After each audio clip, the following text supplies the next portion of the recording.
Baik, teman-teman sekalian, bismillahirrahmanirrahim. Assalamualaikum warahmatullahi wabarakatuh.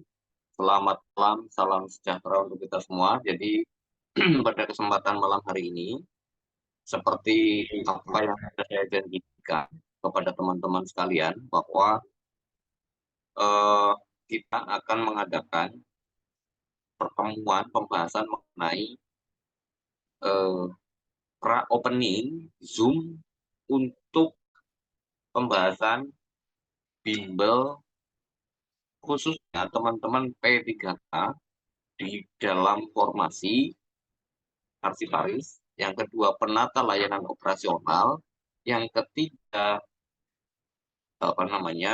pelaksana ya secara umum, kemudian pengadministrasi perkantoran, dan yang lain lagi nanti banyak nanti secara lengkap saya akan sampaikan. Pertama-tama saya ingin mengucapkan terima kasih terlebih dahulu pada teman-teman atas antusiasnya ya, antusias teman-teman luar biasa. Terima kasih dorongan energinya, semangatnya untuk saya membuka pertemuan pada malam hari ini, ya, khususnya mempersiapkan bagaimana Pusat Arsip Indonesia menemani teman-teman sampai pada mendapatkan NIP di tahun ini. Itu kan cita-cita kita bersama gitu ya. Sebelum itu, mungkin ini akan, karena Zoom-nya penuh, ini second account, 100 peserta penuh, mungkin akan ada banyak teman-teman yang tidak bisa masuk. Jadi Zoom ini akan saya rekam dan saya akan upload di YouTube seperti biasa. Ya, untuk teman-teman yang baru menemukan rekaman ini di YouTube Pusat Arsip Indonesia, jika ingin mendapatkan informasi lebih lengkap, silahkan bergabung di grup Telegram Pusat Arsip Indonesia melalui link yang saya sertakan di sini atau mungkin di kolom deskripsi. Oke, saya ingin mulai pengumumannya. Jadi atas desakan teman-teman juga, terutama admin yang sebegitu rewelnya mendesak saya untuk mengadakan bimbel ini, akhirnya saya pikirkan. Pemikiran saya ini tentu ada konsekuensinya. Di sini saya ingin ceritakan konsekuensi-konsekuensi, tapi sebelum itu saya ingin memulai dari awal supaya teman-teman tahu posisinya. Pertama, kita semua nanti P3K maupun PNS statusnya adalah ASN, sehingga CASN itu akan ada dua, CPNS dan CP3K. Gitu ya. Nah, khusus pada malam hari ini, yang saya ingin bahas adalah formasi calon P3K atau P3K saja saya sebutnya, untuk teman-teman yang pelaksana secara umum, ataupun formasi-formasi lain, seperti penata layanan operasional, administrasi perkantoran, dokumentaris hukum, dan seterusnya. Itu ya. Oke, ini dulu. Jadi, formasi-formasi ini nanti akan saya sediakan bimbelnya. Lebih lengkapnya nanti saya akan sebutkan apa lagi gitu ya. Mbak Yuni selaku admin sudah mengkodifikasi, jadi jabatan apa saja yang bisa kita fasilitasi. Oke, mudah-mudahan sampai sini teman-teman paham ya. Nanti kalau ada pertanyaan setelah selesai presentasi saya, silakan teman-teman bertanya. Ya. Yang kedua, ini sama dengan yang CPNS maupun yang P3K formasi arsiparis, sama untuk teman-teman yang mau ikut bimbel ini, tolong perhatikan karena teman-teman ini malam hari ini yang hadir adalah calon P3K. Tolong teman-teman perhatikan, teman-teman itu kategori yang ABC yang akan ikut tahap 1, atau kategori yang D ya, atau kategori yang D. Teman-teman bisa tahu sendiri kategori ABC itu adalah pelamar prioritas guru bidang X THK 2, tenaga non ASN yang terdata di database BKN ya. Kategori ABC itu ini. Berarti teman-teman harus mendaftar di pendaftaran calon P3K di tanggal 1 sampai tanggal 20 Oktober. Tolong itu ya. Nah, nanti bimbelnya akan kita mulai tanggal 19 Oktober. Ya, kalau teman-teman ada yang mendaftar di tengah-tengah, boleh nggak Pak? Boleh. Sepanjang teman-teman terima konsekuensinya. Apa konsekuensinya? Teman-teman mengejar ketertinggalan. Ya, mengejar ketertinggalannya gimana Pak? Mengejar ketertinggalannya nanti berarti teman-teman harus mempelajari apa-apa yang sudah diajarkan oleh tim pengajar Pusat Arsip Indonesia. Ya, nanti materinya saya akan sampaikan. Oke, itu dulu. Nah, untuk teman-teman yang kategori 2, yang khusus yang D ini, ya, nanti teman-teman akan ujian di tanggal 17 April. Berarti mungkin kita akan bimbel di 1 Maret. Ya, akan bimbel di 1 Maret. Oke, sampai dengan 17 April. Pertanyaannya, kalau ikut bimbel sekarang boleh nggak Pak? Boleh. Ya, tapi kalau mau ikut bimbel di 1 Maret juga boleh. Ya, silahkan saja. Jadi teman-teman, tapi mendaftarnya teman-teman nanti mendaftar di apa BKN-nya tanggal 17 November sampai tanggal 31 Desember. Catat tanggalnya, jangan sampai lupa, selalu update. Nanti karena admin pusing, ya, karena admin pusing, besok malam admin akan mengadakan Zoom untuk pembahasan bagaimana caranya melengkapi persyaratan administrasi. Kenapa? Karena jangan sampai teman-teman sudah kesempatan sudah di depan mata, gagal hanya karena tidak teliti, ya, gagal hanya karena tidak teliti, sehingga admin akan mengadakan Zoom besok malam untuk membahas persyaratan administrasi. Tolong teman-teman hadir lagi ya, supaya apa? Supaya jalan teman-teman itu mulus, ada yang mandu, walaupun mungkin nanti juga admin tidak bisa mengelak kalau teman-teman yang sudah daftar kemungkinan butuh pendampingan ketika mau melengkapi persyaratan administrasi. Ya, tapi tolong bersabar karena admin bimbel ini baru 1, sehingga sabar dan tolong ikutin prosedurnya ya. Yang diurusin nggak cuma 1 tapi banyak. Oke, sampai sini ya, mudah-mudahan bisa dipahami. Nanti kalau paham silahkan ditanyakan. Lalu saya akan keluar dulu. Saya akan keluar dari sini. Saya masuk ke ini. Sebentar, mungkin layarnya belum tampil ya. Ini yang apa namanya Mbak Yuni sudah backup. Oke, apa konsekuensinya dari ini? Saya pengen mengatakan begini teman-teman, pengadministrasi perkantoran, dokumentalis hukum, penata layanan operasional, pengelola layanan operasional, operator layanan operasional, dan seterusnya. Sebetulnya ini kan jabatan yang kalau saya boleh bilang, sebetulnya Menpan ini keselak dengan aturannya sendiri. Karena di awal-awal Menpan mempersyaratkan semua orang duduk pada jabatan fungsional tertentu, spesifik.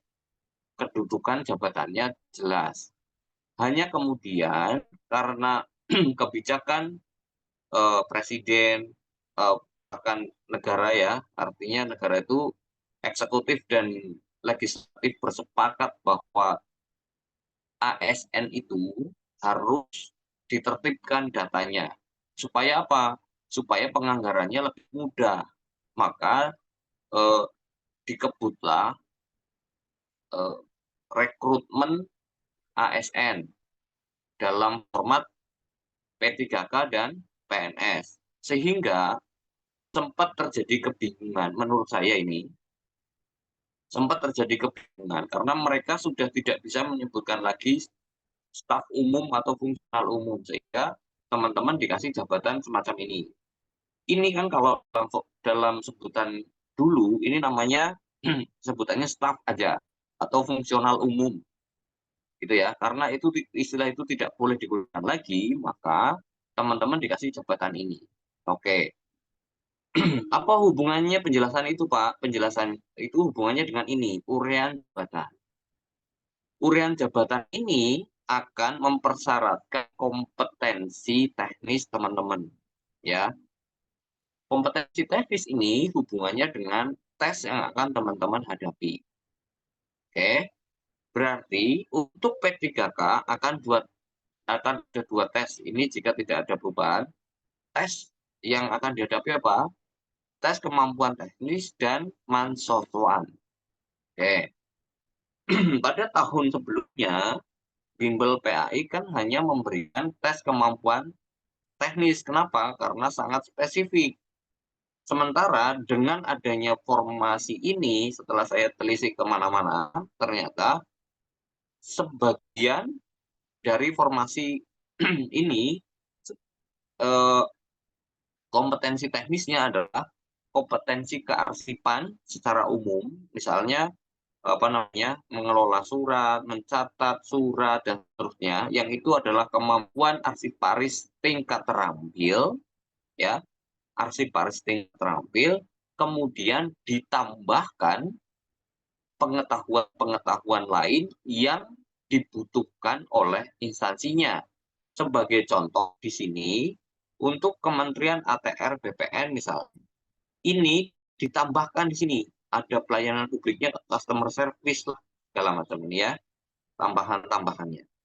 Sehingga inilah yang kemudian dari kemarin saya berpikir keras, karena terlalu banyak nanti di Pemda bagaimana, di kementerian bagaimana, dan sebagainya.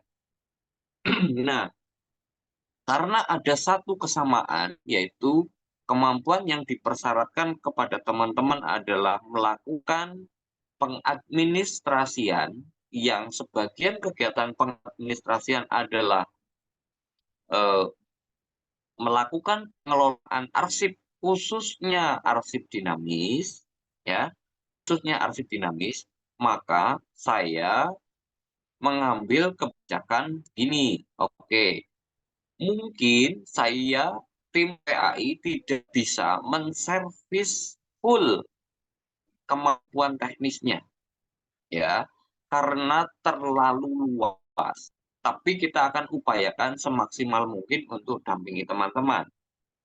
Kompensasinya apa? Kompensasinya adalah kita kasih pengetahuan teknis untuk kemampuan teknis di bidang pengelolaan arsip dinamis, plus kita bekali untuk persiapan menghadapi ujian manajerial, sosiokultural, dan wawancara.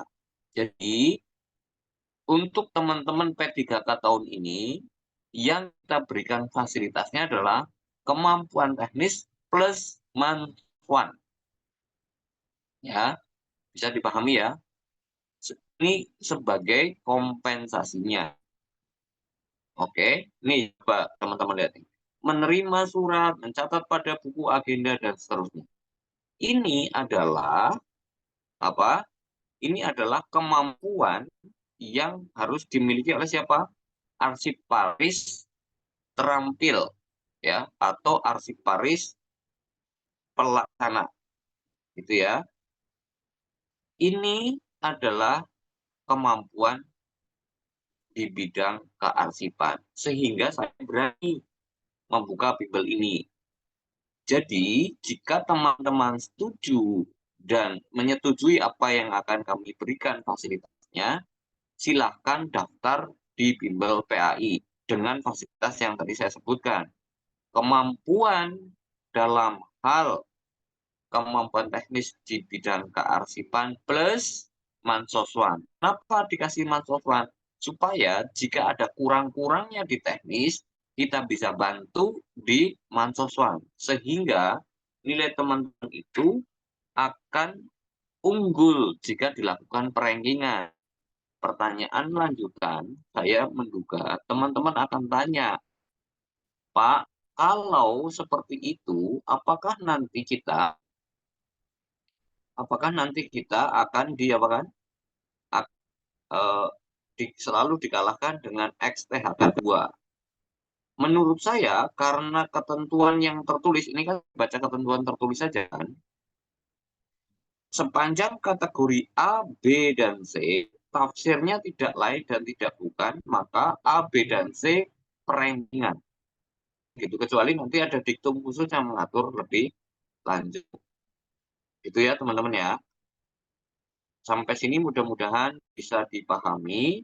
Lalu kemudian nanti kalau teman-teman mendaftar hari ini sampai dengan tanggal 19, maka teman-teman akan dikumpul dulu masuk di satu grup SKB Karsipan.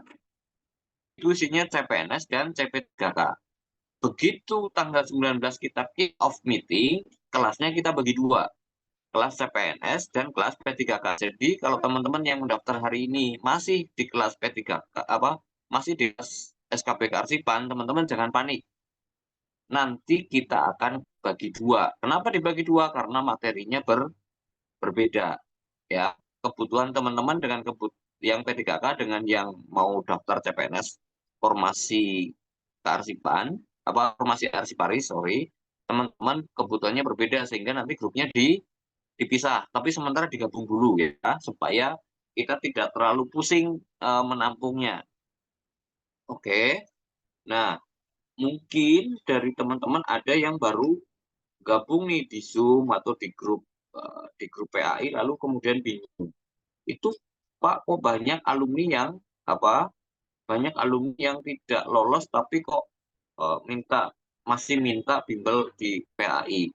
Kenapa? Karena teman-teman yang tidak lolos di tahun lalu itu bukan karena nilainya nyungsep, bukan kalah di kompetisi secara ujian, tapi kalah prioritas. Mereka secara teknis nilainya bagus-bagus. Banyak sekali yang peringkat 1, tapi dikalahkan dengan XTHK2 yang bahkan tidak lolos PG. Itu ya. Oke.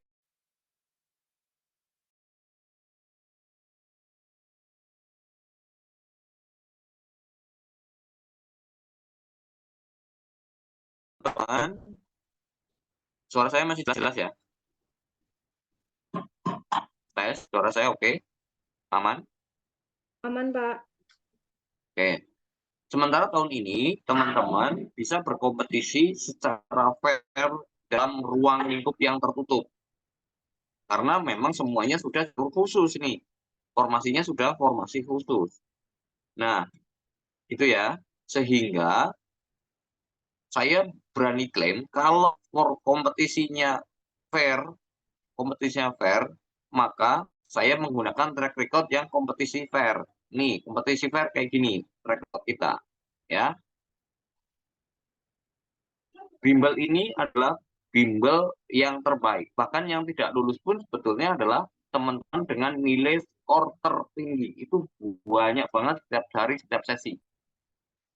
Silakan bandingkan, silakan tanya ke alumni, silakan cari di mana-mana. Cara pengajarnya enak apa enggak? Itu satu. Yang kedua, dari sisi prestasi ada enggak yang lebih bagus? Itu dua. Dari sisi memaintain, mengelola grup, ada nggak yang sepositif ini vibes-nya, saling bantu, saling dukung, kemudian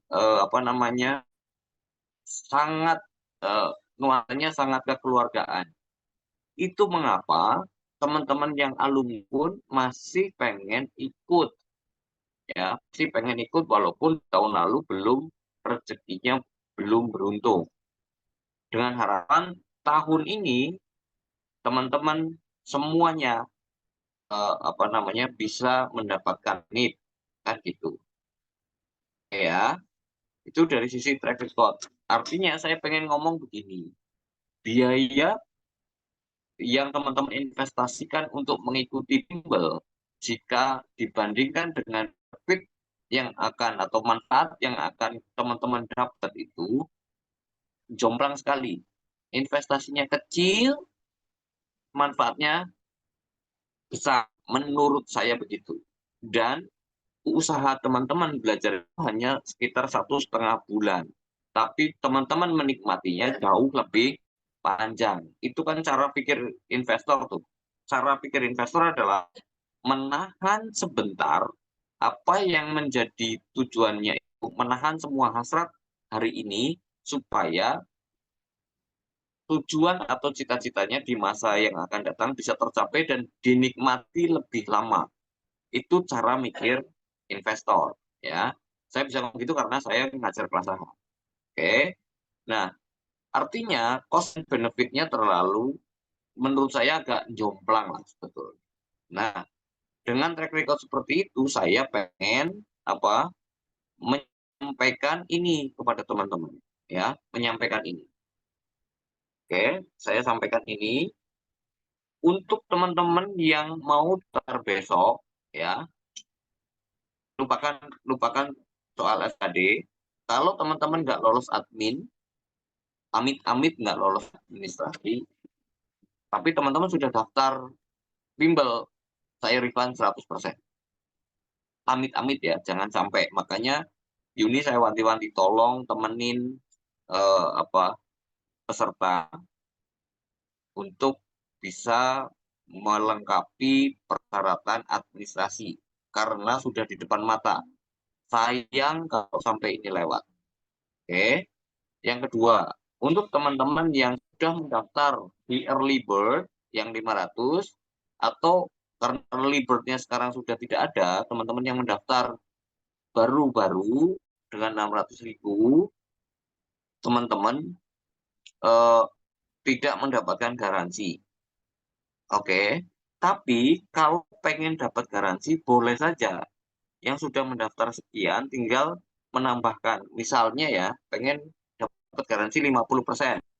Berarti kan nambahin 300.000 lagi, ya kan? Amit-amit ngomong pahit, maka saya akan refund berapa? 50% jika terjadi yaitu senario paling buruk. Misalnya teman-teman tidak lolos 800.000. Sampai kapan Pak batas waktunya? Sampai dengan bimbelnya ditutup, pendaftaran bimbelnya ditutup, boleh menambahkan ini. Gitu ya. Atau kalau teman-teman pengen digaransi 100%, teman-teman silahkan investasi atau biaya pendaftarannya sekian. Kalau teman-teman nggak lolos dapat NIP, maka teman-teman refund 100%. Tapi pendaftarannya sekian. Ya, pendaftarannya adalah 1 juta. Oke. Ini saja, saya yakin kok teman-teman akan daftarnya yang ini. Tapi coba teman-teman hitung hitung apa hitung-hitungan bisnis. Ini kita ngomong pahit, kita ngomong pahit. Andaikan kita ngomong pahit 600.000 teman-teman daftar, teman-teman tidak lolos, tidak ada refund. Berarti 600.000 atau 500.000 teman-teman ya sudah ongkos belajar. Tapi jika teman-teman misalnya yang 800.000 aja lah ya, kita ngomong pahit, berarti kan teman-teman hanya ongkos belajarnya hanya 400.000, bukan 500, bukan 600. Atau kalau teman-teman eh, daftarnya dengan 1 juta, berarti ngomong pahit nih, teman-teman tidak lolos. Berarti ongkos belajar teman-teman adalah gratis.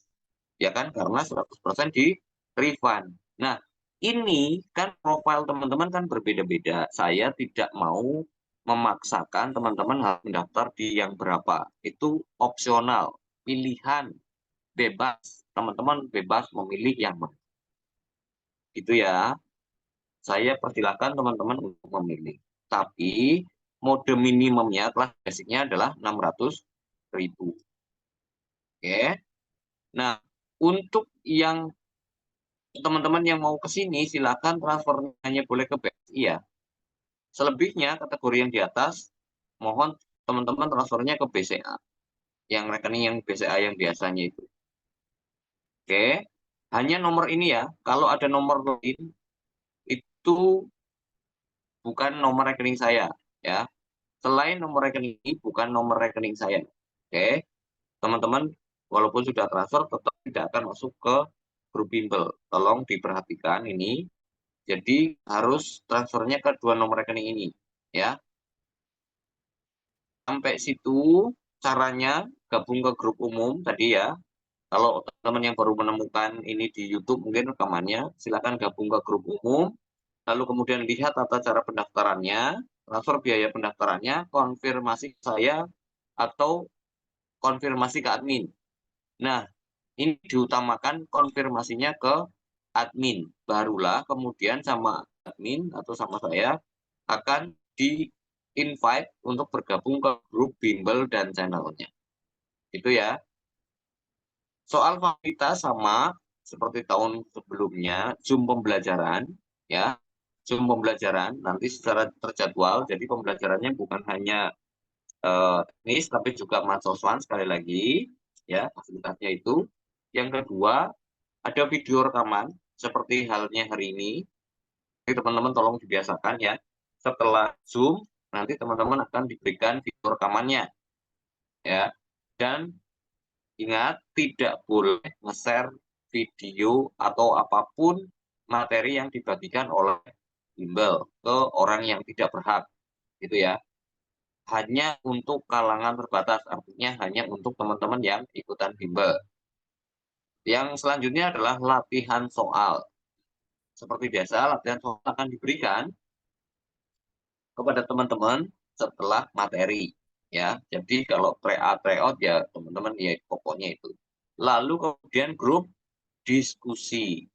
Yang tidak paham, teman-teman bisa tanyakan di grup diskusi.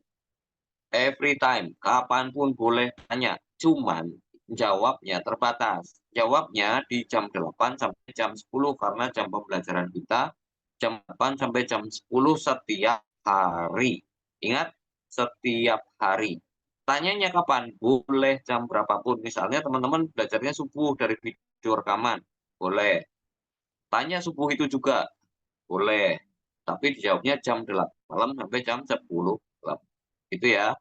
Mudah-mudahan sampai sini jelas. Ada yang mau disampaikan Mbak Yuni dulu sebelum sebelum ada yang mau bertanya. Nanti yang bertanya saya minta untuk angkat tangan dulu, raise hand-nya, kemudian open mic. Mbak Yuni mau menyampaikan tambahan terlebih dahulu, monggo. Suara saya kedengeran. Aman-aman. Eh, saya cuman ingin menambahkan sih teman-teman, apa ya, terkait pendaftaran. Saya dari tadi menjawab pertanyaan teman-teman agar pendaftaran dimulai dari tanggal 3 Oktober sampai 18 Oktober. Ya, karena 19 Oktober itu mulai bimbel P3K-nya gitu. Kemudian ada yang masih bingung tuh Pak, yang terkait jabatan pelaksana. Beberapa jabatan pelaksana itu uraian jabatan yang saya dapat dari regulasi Kemampuan RB nomor 11 tahun 2004. Berikut saya compare dengan beberapa pengumuman dari instansi yang memang menguraikan jabatannya ya teman-teman. Itu hampir semuanya adalah adanya keterkaitan dengan kearsipan. Saya juga coba searching di beberapa latihan soal, postingan latihan soal, itu saya kaget ya teman-teman, karena loh ini kan yang memang soal-soal yang diujikan di formasi terampil arsiparis, lebih banyak di situ, karena terlihat dari soal-soalnya itu soal tata naskah dinas ya, lebih banyak. Jadi pengelolaan arsip dinamis, betul kata Pak Satimin tadi teman-teman. Jadi ada yang nanya ke saya tuh hampir 3 hari ini nanya ke saya, kalau ini masuk arsiparis nggak? Kalau ini masuk arsiparis nggak? Memang agak membuat saya panik ya teman-teman, karena kepanikan kalian itu sangat tertransfer ke saya gitu ya. Aduh gimana nih, gimana nih? Akhirnya jadi saya menyediakan satu waktu untuk mencari tahu ya dari regulasi resminya Kemampuan RB nomor 11 tahun 2024. Kemudian saya coba searching beberapa pengumuman instansi yang memang menguraikan jabatannya, apa yang harus pelamar lakukan, apa yang nanti harus pelamar kerjakan. Memang lebih spesifiknya gini ya teman-teman, terkait pengelolaan formasi jabatan teman-teman yang kayak penata layanan penata layanan operasional gitu ya. Nah, sebenarnya ini ya teman-teman, teknisnya adalah teknis kearsipan ya, secara general, secara umum, teknis kearsipan. Namun itu implementasinya tergantung pada unit kerja masing-masing. Ya, misalnya gini, teman-teman ada berada di bidang di unit kepegawaian, misalnya tata usaha TU, ya. Nah, itu ada di sebuah instansi daerah atau kementerian itu ada ya bagian unit kerja tata usaha. Nah, artinya implementasi kinerja penata layanan operasional itu berkaitan dengan seputar kepegawaian. Padahal jabatannya penata layanan operasional, teman-teman. Nah, ini akan berbeda lagi ketika teman-teman ada di unit keuangan, ya. Jadi pengelolaan arsipnya itu tetap pengelolaan arsip dinamis, namun yang dikerjakan adalah hal-hal yang berkaitan dengan keuangan, ya. Itu detailnya, teman-teman. Itu yang membuat teman-teman tuh saya gimana ya, karena memang yang saya cari tahu informasi terkait P3K ini ya, teman-teman. Teman-teman memang diusulkan, ya, pegawai honorer diusulkan dan terbagi menjadi 3 kategori ini adalah orang-orang atau pegawai honorer yang memang sudah berada di unit kerja itu, ya. Jadi proses pemerintah, rencana pemerintah adalah ketika pegawai honorer yang berada di posisi teman-teman saat ini bekerja, itu hanya perubahan status saja. Yang tadinya pagi hari teman-teman datang ya duduk di depan laptop, di depan PC komputer, oh saya saat ini pegawai honorer gitu teman-teman. Ya, analoginya. Nah, nanti ketika proses ini berlanjut, teman-teman ikut seleksi pengadaan P3K dari Oktober sampai nanti di gelombang kedua itu di tahun 2025. Nah, setelah itu berlangsung dan teman-teman melalui prosesnya, ya alhamdulillah teman-teman berhasil. Nah, pagi harinya teman-teman datang ke kantor itu statusnya sudah berubah. Saya bukan pegawai honorer lagi, tapi pegawai ASN, ya P3K, gitu teman-teman. Jadi jangan jangan pikirkan seperti P3K versi di 2023, di mana kita bisa lintas instansi teman-teman. Itu nggak bisa, ya. Saya sudah coba cari tahu di BKN, di Kemampuan RB, dan segala macam talk show ya terkait tanya jawab mengenai seleksi P3K ini. Semua punya benang merah yang sama, teman-teman, bahwa teman-teman pegawai honorer tidak bisa lintas instansi, gitu ya. Berapa ketersediaan informasi yang dibuka oleh instansi tersebut, itulah yang diusulkan, ya. Tapi Mbak Yuni, yang formasi yang diusulkan ternyata kita jumlah honorer jauh lebih banyak. Nah, disitulah teman-teman kompetisinya, ya. Teman-teman di sini, seleksi P3K di tahun ini tidak ada NAB. NAB itu apa? Tidak ada nilai ambang batas. Tapi pengkategoriannya dari 3 kategori itu, ya. Kemudian dicari yang terbaik, rankingan. Nah, saya sudah mengumpulkan ini ke Pak Satimin, ya.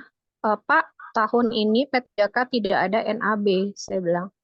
Pantesan dari kemarin saya itu agak gelisah, kok Kemempan RB nggak mengeluarkan NAB ya, nggak mengeluarkan regulasi NAB, karena 2021, 2022, 2023, itu selang seminggu atau 2 minggu sebelum jadwal ujian ya teman-teman, itu Kemempan RB meluncurkan regulasi NAB-nya.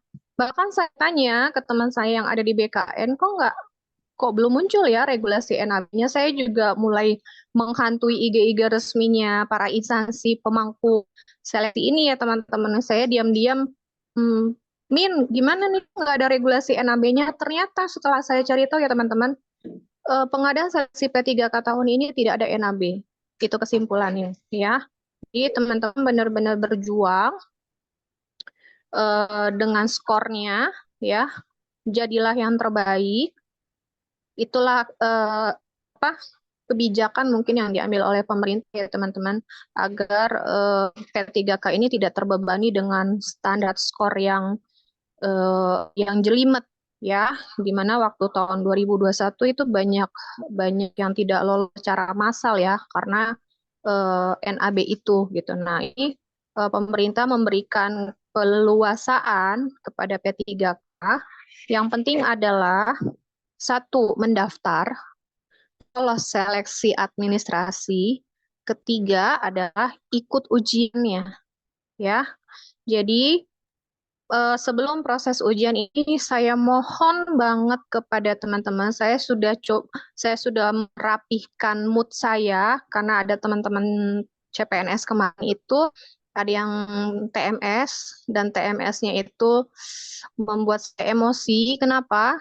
Karena banyak TMS yang terjadi itu hal-hal yang sangat receh yang menurut saya untuk teman-teman yang punya pendidikan tinggi jauhlah dari kesalahan itu seharusnya ya teman-teman. Seharusnya itu sangat sangat disayangkan. Kok miss banget ketidaktelitiannya. Jadi kenapa saya minta kepada Pak Satimin besok saya minta 1 kali Zoom ya agar saya bisa mendampingi teman-teman untuk apa namanya input berkas atau misalnya mungkin ada yang mau mempertanyakan Mbak Yuni ini harus hurufnya bagaimana, ini harus diisinya apa, ini pengalaman kerjanya harus seperti apa gitu. Sebenarnya memang sudah ada panduan ya teman-teman di pengumumannya ya.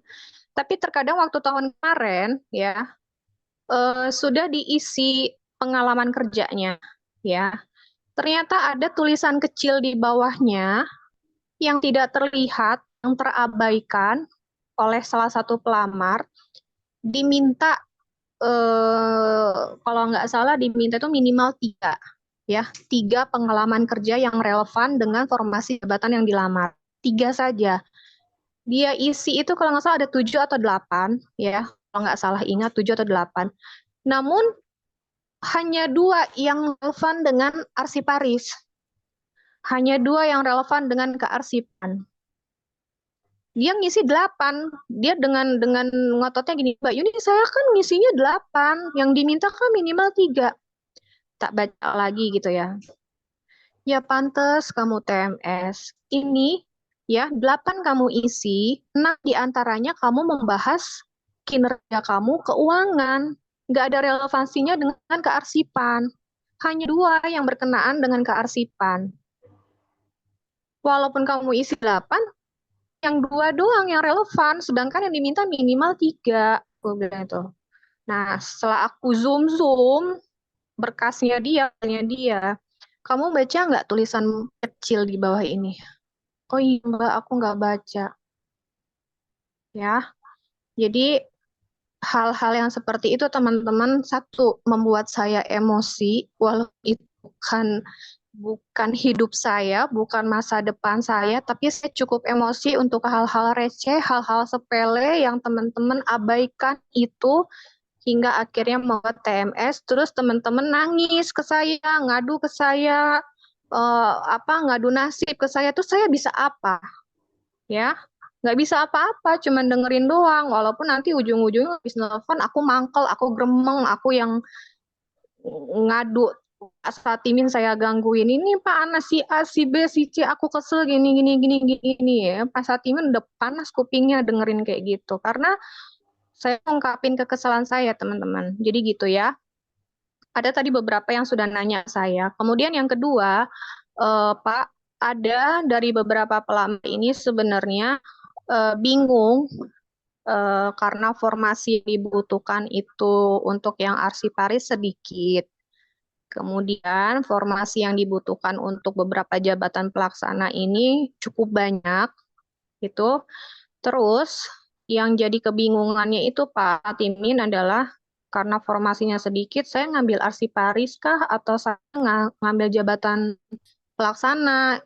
Kalau dia ngambil arsiparis berarti dia pakai eh, jenjang pendidikan yang ada di instansi tersebut. Kemudian kalau dia ngelamar jabatan pelaksana, dia downgrade pendidikannya. kan ada yang SMA, nggak salah SLTA sederajat. Nah, saya mau kasih saran ke teman-teman. Kan ada beberapa ya teman-teman posisi jabatan teman-teman yang sudah diusulkan di BKN ya, terutama teman-teman yang STHK2, kemudian pegawai non-ASN yang memang terdatabase di BKN. Nah, dua kategori ini ya teman-teman adalah teman-teman yang sudah diusulkan dengan pendidikannya, dengan formasi jabatannya yang memang sudah didata jabatan teman-teman saat itu adalah ini, gitu ya. Nah, ada kemarin yang konsultasi sama saya, karena atasannya menyarankan kepada dia agar mengambil formasi jabatan pelaksana. Kenapa? Karena tahun lalu pegawai honorer itu di tahun 2023 tidak lolos, ya, hingga atasannya bingung untuk memetakan posisi di unit kerjanya. Lalu saya bilang gini, kamu tidak perlu memperdulikan teman-teman yang tidak lolos admin di tahun kemarin, ya. Itu bukan beban tanggung jawab kamu. Karena apa? Kamu yang sudah diusulkan oleh atasan, kamu yang sudah diusulkan dan diterima oleh BKN, secara sistem, data yang tertera di sistem itu ketika kamu input NIK KTP, itu yang akan terlihat adalah si A dengan pendidikannya S1, lalu posisinya adalah arsiparis. Ya. Nah, ketika kamu mengikuti saran atasan kamu bahwa, oh iya Mbak, kamu ngambil jabatan pelaksana aja, kesian teman kamu ini, itu nggak usah didengerin teman-teman. Maksudnya nggak usah menjadi pikiran, nggak usah diiyakan ya. Manggut-manggut aja, oh iya Bu, iya Pak gitu ya. Tapi pelaksanaannya adalah kamu harus, teman-teman harus melakukan apa yang sudah terdata di sistem. Ya, ketika teman-teman mengupload ijazah pendidikan jabatan pelaksana, ternyata yang diminta adalah K3 Arsiparis, itu kan menjadi TMS nantinya kan ya, yang diminta ijazah S1, teman-teman uploadnya ijazah SMA, karena ngikutin arahan atasan untuk jabatan pelaksana. Benar nggak? Tidak sesuai dengan kualifikasi. Ya. Nah, hal-hal yang seperti itu kan tidak diketahui oleh teman-teman ya, karena atasan nyuruhnya gini, akhirnya ya udah aku ikutan. Hingga akhirnya teman-teman karena tidak punya referensi pengetahuan, tidak punya referensi bagaimana untuk menghadapi seleksi itu, akhirnya nurut-nurut aja.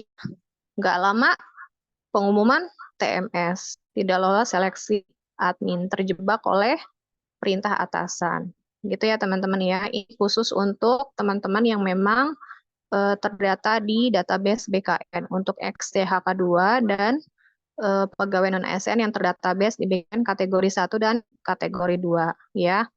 Walaupun teman-teman itu yang terdatabase di BKN dan pegawai yang yang kategori 1 dan kategori 2 itu sudah terdatabase di BKN dan kabarnya mendapat privilege ya, teman-teman. Itu bukan berarti kalian tenang-tenang saja ya. Sekali lagi aku sampaikan, ini tidak ada NAB tapi perankingan. Ya, jadilah yang terbaik. Kompetisi tetaplah kompetisi ya, mencari yang terbaik. Gitu teman-teman. Saya kira itu sih cukup dari saya Pak Satimin. Pendaftaran dari tadi tuh banyak saya bisa daftar nggak, saya bisa daftar nggak. Saya meminta teman-teman untuk meyakinkan diri sendiri dulu atas apa Zoom yang kami sampaikan, saya dan Pak Satimin. Kalau teman-teman sudah yakin, ya, mau di bimbel ini, monggo silahkan after Zoom. Teman-teman bisa mengganggu saya mau daftar, saya tolong dimasukkan grup silahkan, ya. Jadi setelah Zoom ini silahkan mendaftar gitu ya teman-teman. Kenapa makanya nggak saya respon dari tadi, saya mau daftar sekarang nggak saya respon dulu ya teman-teman itu. Kemudian yang ada gelombang kedua ya Pak Satimin ya. Mbak, saya kan Katanya di gelombang kedua. Kalau saya daftar sekarang bisa nggak? Bisa, bisa sekali gitu. Cuman tetap nanti ketika pengumuman seleksi admin, ternyata teman-teman itu tidak lolos administrasi, amit-amit ya, itu nanti saya dan Pak Satimin akan lakukan refund 100%. Ya, jadi tidak usah khawatir. Ah ya udah deh nanti saya pas gelombang kedua aja saya daftarnya mau silahkan. Atau saya mau daftar sekarang walaupun saya gelombang kedua juga silahkan. Ya teman-teman. Jadi yakinkan diri teman-teman kapan mau daftar, kapan mau mulainya, silahkan. Saya sudah mencoba merayu lah ya Pak Satim ini karena memang beliau bersikeras kayaknya saya enggak deh, saya fokus di CPNS aja dan P3 kali Paris. Lalu saya coba, Pak, ini tahunnya teman-teman honorer, tolong dibuka hati dan pikirannya, nasib mereka ada di tahun ini. Tolong dibantulah gitu. Apalagi jabatan pelaksana ini adalah jabatan bukan jabatan dari kemarin-kemarin, jabatan baru. Jadi kepanikan itu sangat tinggi bagi saya. Nah, saya kan orangnya baperan ya, ada yang nangis-nangis lah japri saya, ada yang mohon-mohon, minta tolong, apalah segala macam. Eh, saya jadi berasa ya, oh iya iya ini tahunnya teman-teman pegang Mbak, saya udah 15 tahun, Mbak saya sudah 10 tahun. Ya itu cukup membuat saya terharu ya gitu. Jadi Pak tolonglah dibuka tahun ini bantu teman kita honorer karena hanya tahun inilah nasib mereka dipertaruhkan gitu ya. Manfaatkan waktunya, manfaatkan kesempatannya. Kita berjuang sama-sama ya teman-teman berjuang, bantu dirinya sendiri, saya juga bantu teman-teman, teman-teman juga bantu kita, kita mempunyai semangat yang sama ya di tahun ini. Itu aja teman-teman. Oke, baik. Tadi siapa yang sudah resen? Neng Agung ya, kalau nggak salah ya. Silahkan open mic-nya, sampaikan pertanyaannya. Iya, halo, Assalamualaikum. Waalaikumsalam warahmatullahi wabarakatuh. Silahkan. Aku mau bertanya terkait bimbel ini.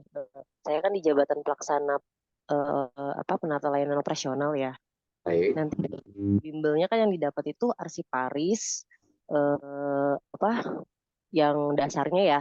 Lalu paman soswannya.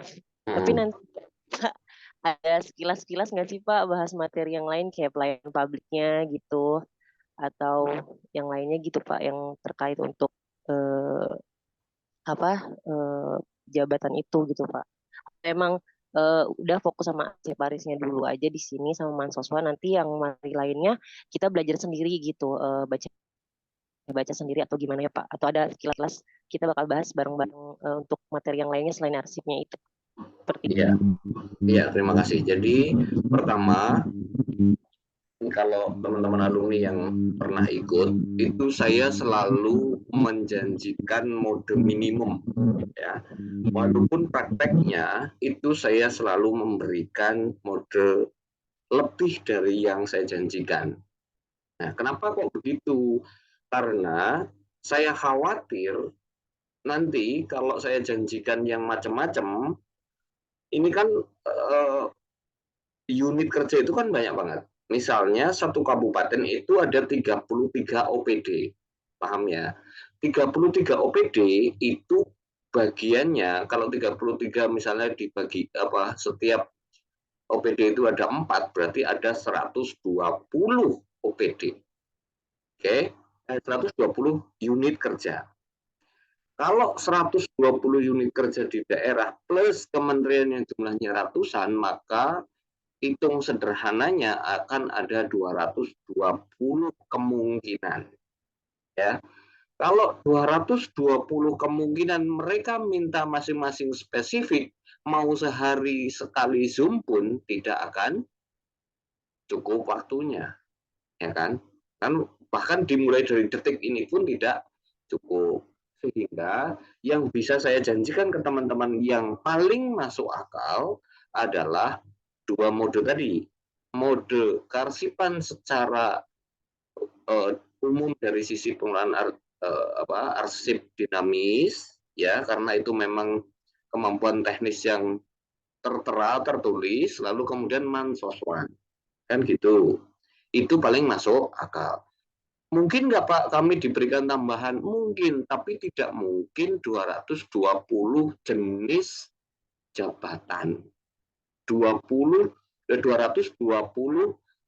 jenis unit kerja. Karena mati berdiri kalau kayak gitu caranya kan. Bukan tipes lagi itu. Udah pasti mati berdiri. Nah, kan gitu. Nah, maka saya sejak awal disclaimer dulu ke Bapak Ibu teman-teman sekalian. Saya mau menemani teman-teman dengan kompensasi tadi. Gitu. Supaya apa? Supaya ketika perankingan nilainya tetap bisa lebih baik dibanding teman-teman yang tidak belajar secara terstruktur. Logikanya gitu aja. Dan ini sudah dibuktikan pada periode-periode sebelumnya. Banyak tuh teman-teman alumni, saya peringkat 1 Pak, tapi kalah sama XTHK 2. Karena memang tahun lalu itu kompetisinya tidak fair menurut saya. Kenapa tidak fair? Ada umum, ada khusus. Tahun ini semua khusus. Sehingga orang yang bisa melamar berarti semuanya adalah khusus. Prioritas. Cuma karena kuota terbatas, kemudian kompetisi berlangsung. Kan gitu. Jadi gitu ya Bapak Ibu. Dan perlu dipahami sekali lagi, filosofi awalnya kenapa kok seperti ini kondisinya adalah itu berawal dari Menteri Keuangan yang selalu pusing setiap tahun ketika mau memberikan apa? Memberikan dana bantuan pada daerah, khususnya untuk belanja pegawai.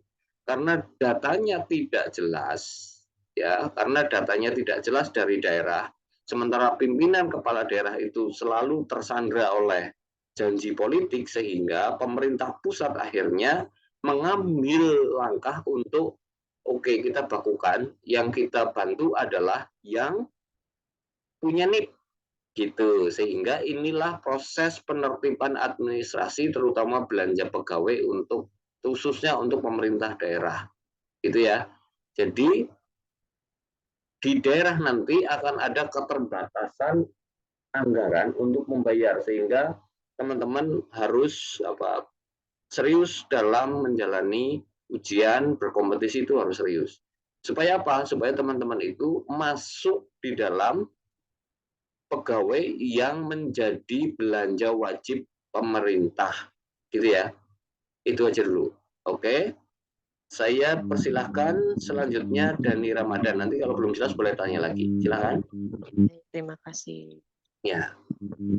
Ya. Assalamualaikum warahmatullahi wabarakatuh. Salam Pak. Ini Pak, ini saya kebetulan dari instansi pemerintah Kota Bima nih. Ya, siap.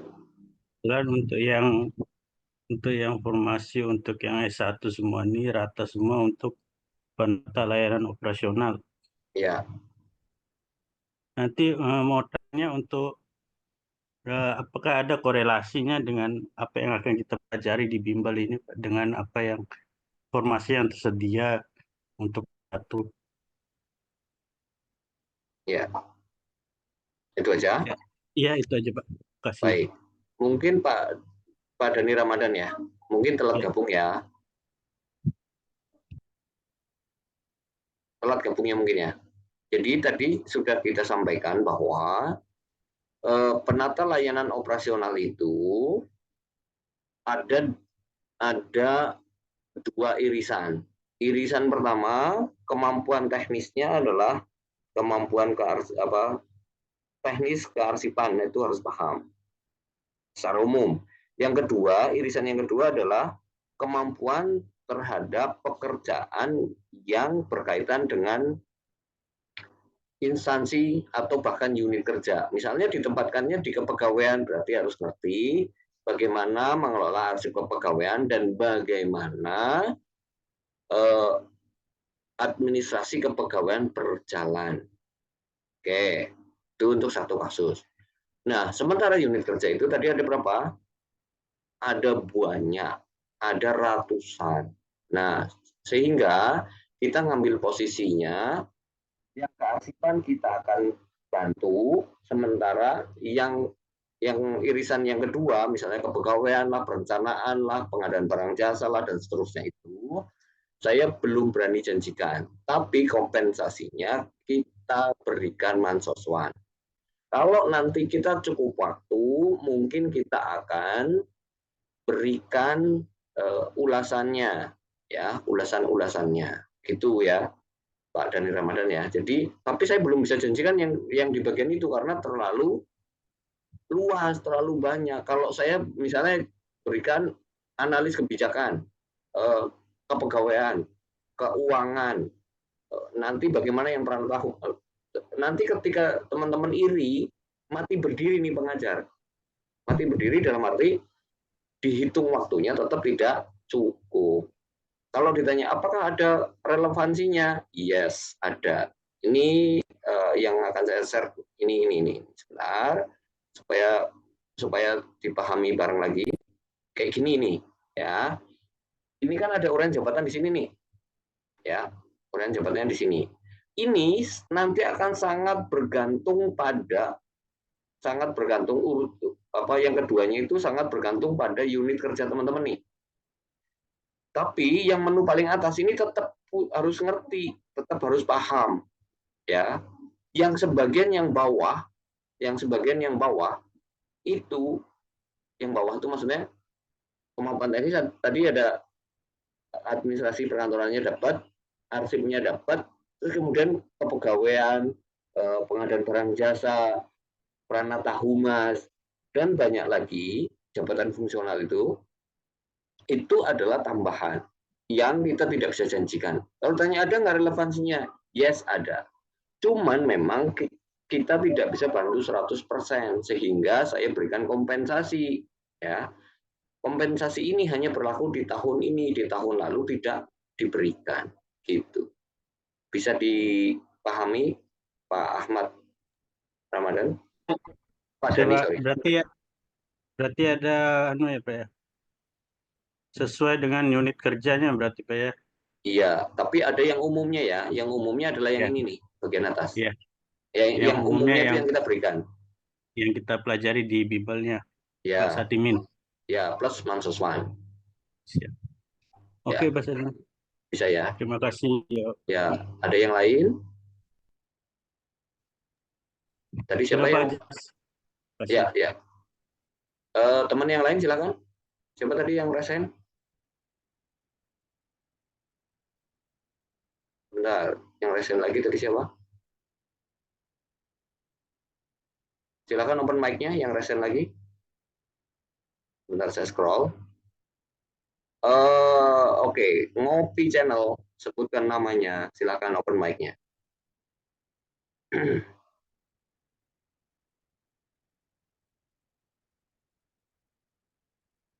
Silakan di open mic-nya. Ngopi Channel. Belum terdengar?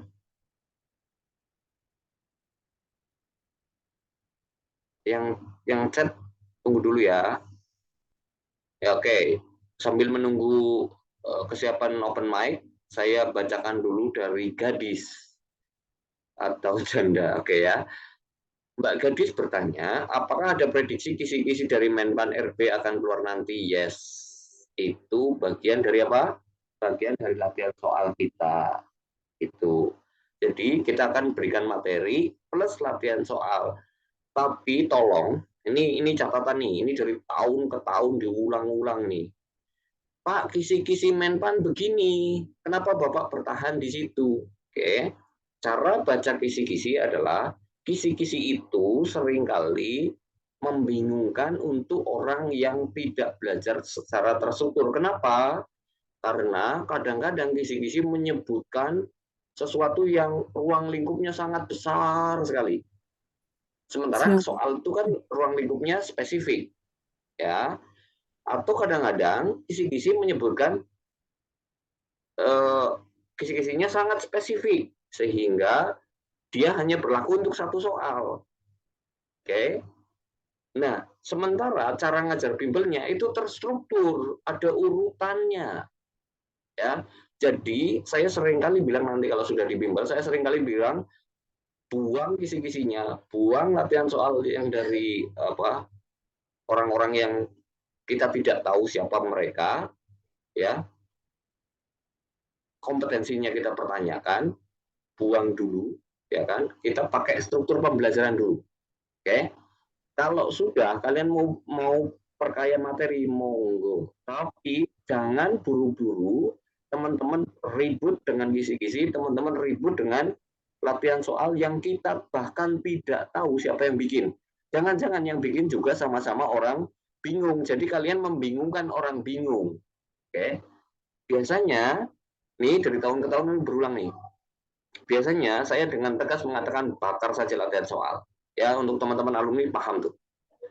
Oke, saya persilakan ngopi channel dulu, habis itu Andi. Silakan. Iya Pak, kedengeran Ya. nggak Pak? Ya, Murah. Ini di luar dari pembahasan pendaftarannya Pak. Oke. Nah, kebetulan gelombang 2 ini loh Pak, mau ditanyain Pak. Ya, Ini mau infonya Pak, jika ada yang masuk di prioritas ketiga ini Pak ya. Dia udah suaranya hilang. ngikutin semua seleksi dan lulus ikut seleksi ya Pak. Ya. Jadi katanya kan ada yang paruh waktu itu. Hmm. Apakah dia langsung ke OPD yang dilamar atau tetap di OPD yang lama Pak kalau udah termasuk prioritas paruh waktu itu Pak? Ya.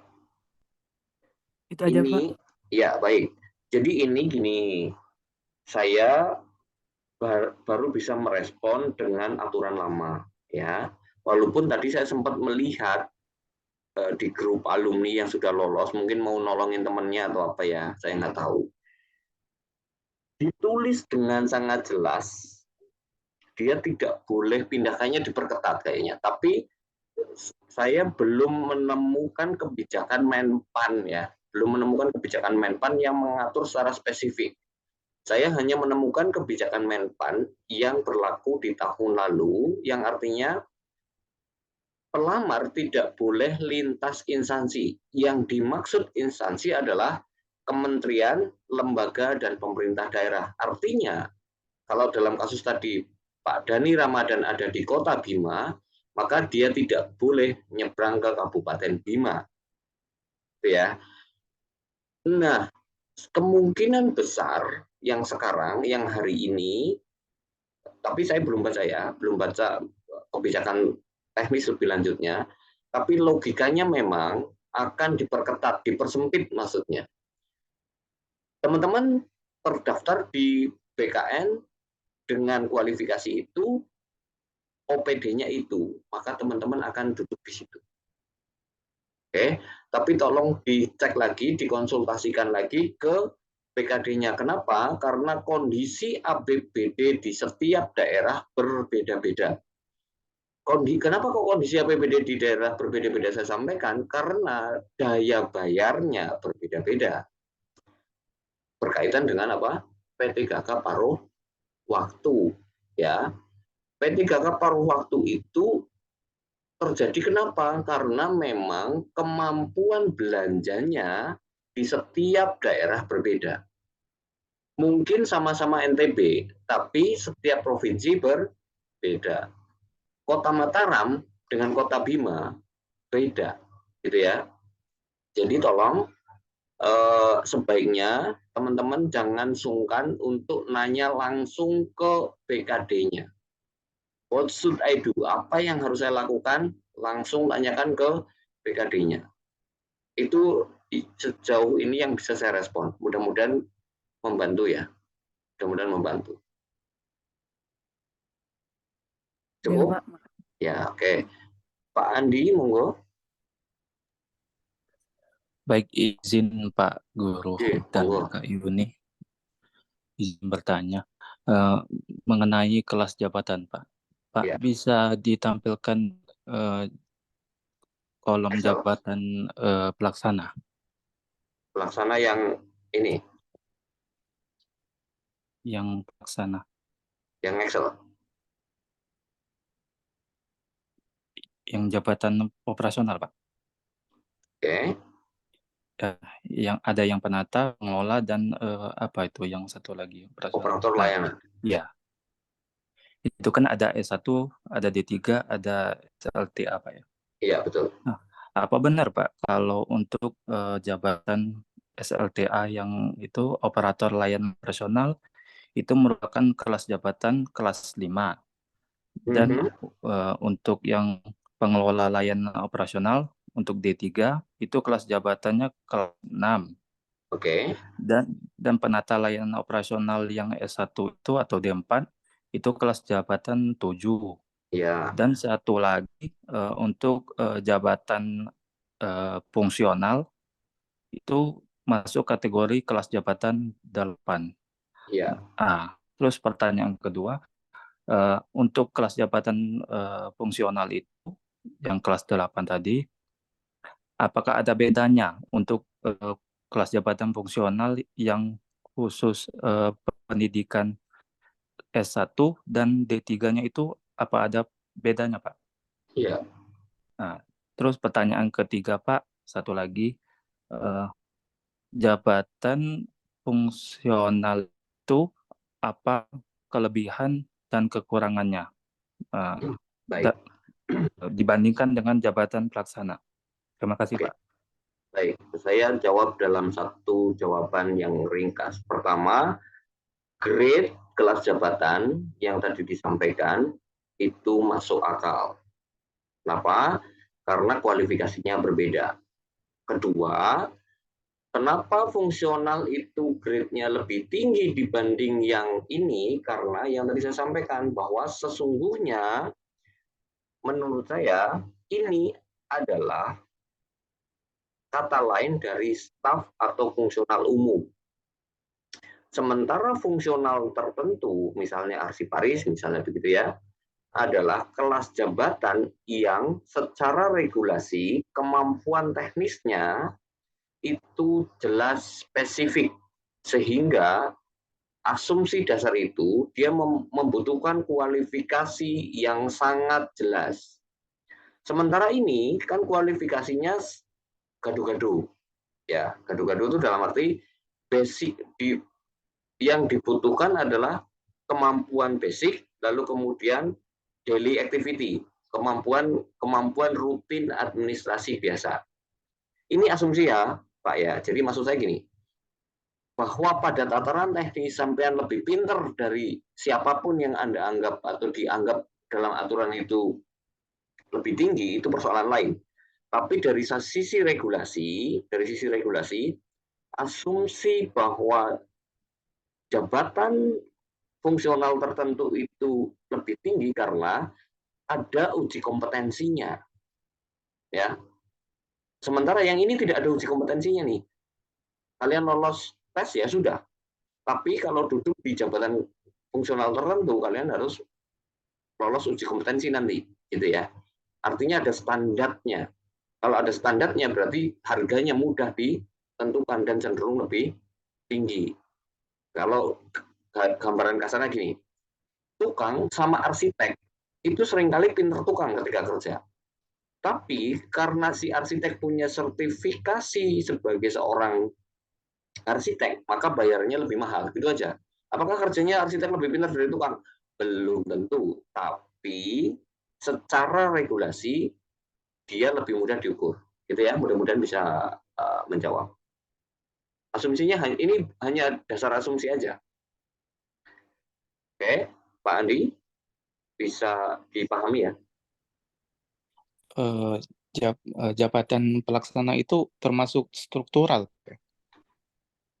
Sebetulnya ini kata lain dari jabatan fungsional umum atau staf. Cuman kan Menpan kan nggak di aturan sebelumnya kan dia mensyaratkan ASN itu harus punya jabatan khusus, ya kan?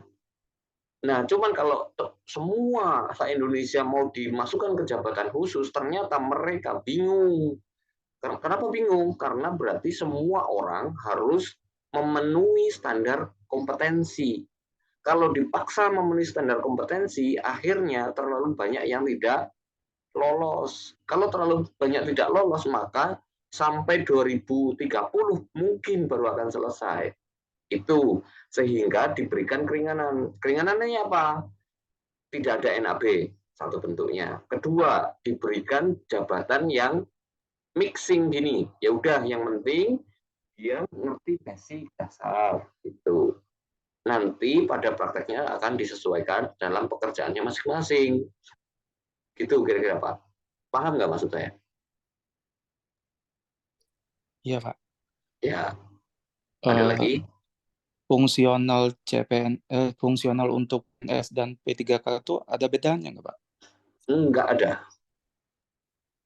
Beda di kontrak aja. Kalau P3K ada kontrak, CPNS nggak ada. Spesifikasinya sama. Sama. Iya, Pak. Oke. Cukup? Cukup, Pak. Oke, saya berikan ke admin. Silakan sebutkan namanya. Setelah itu Mbak Mita, silakan.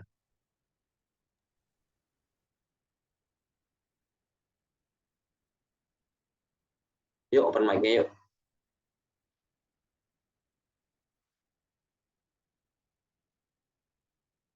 Pak, izin bertanya, Pak. Iya, silakan. Siapa dari mana? Jadi Dharma, Pak, namanya, Pak. Ya, dari Dari Sumsel, Pak. Sumsel, oke. Ya, jadi gini, Pak. Di instansi tempat saya bekerja ini, Pak, kontraknya per 6 bulan, Pak. Kontraknya per Jadi 6 saya bulan. bekerja dari, ya, kontraknya per 6 bulan. Baik. Sedangkan saya bekerja dari tahun 2019 dan sudah masuk dalam proses pemetaan pada tahun 2022. Tetapi pada saat 2023 kontrak saya putus 1 bulan, Pak. Oke. Yang mana kontrak saya mulai dari bulan Februari. Iya. Ini saya mohon penjelasannya, Pak, tentang bekerja 2 tahun terus itu dimulai dari 2019 atau 2023 bulan Februari. Begitu, Pak. Terima Iya. kasih. Baik. Ini kan sebetulnya secara regulasi ya. Ini kan regulasinya gini kan. Terus-menerus gitu ya. Iya, Pak. Oke. Yang jadi kegalauanmu itu kan karena sempat putus kontrak, kan gitu. Iya, putus kontrak 1 bulan, Pak. Oke. Nah, ini yang bisa menyelesaikan BKD, Mas. Yang bisa menyelesaikan BKD. Pasti mereka punya kebijakan. Karena mereka tahu sendiri apa yang mereka lakukan. Jadi gini, birokrat itu selalu dihadapkan pada pilihan-pilihan sulit, tapi mereka harus memilih, harus memutuskan. Maka cara penyelesaiannya, jika seperti ini kondisinya, maka akan dilakukan diskresi. Diskresi itu apa? Diskresi itu adalah kebijakan yang diambil yang boleh tidak sesuai dengan ketentuan yang bersifat umum. Itu. Nah, kalau mau kaku-kakuan, berarti kan Mas Dharma ini tidak akan lolos administrasi kan gitu. Maka saran saya, karena ini yang bisa menyelesaikan BKD, dan BKD tahu persis apa yang mereka lakukan, sehingga menurut saya BKD akan memberikan kelonggaran dari sisi administrasi. Gitu ya. Tapi tolong proaktif ya ke BKD. Karena kalau ke saya tidak bisa memberikan jawaban karena bukan secara logika bukan nggak ngerti, tapi kewenangan bukan ada di saya gitu ya. Mohon dipahami ya. Ya, jadi apa prinsip dasar nih untuk teman-teman semua. Jangan sungkan, jangan nggak enak, jangan karena entah karena mungkin agak minder, saya cuman honorer lah apa segala macam, jangan. Oke, yang bisa memperjuangkan nasib teman-teman adalah teman-teman sendiri. Proaktiflah, tanyakan. Kalau tanyakan, maksud saya gini, tanyakan pada yang punya kewenangan, gitu ya. Syukur-syukur teman-teman bisa mendapatkan backup dari atasan langsungnya, utamanya kadisnya gitu ya. Kalau bisa, usahakan itu, ya.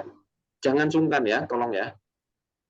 Karena nasib kalian sendiri gitu. Kalau sungkan nggak enak, jangan, nggak ada kata itu. Tolong sementara kantongin dulu lah, nggak enak itulah, nanti dikeluarin pas sudah jadi ASN ya.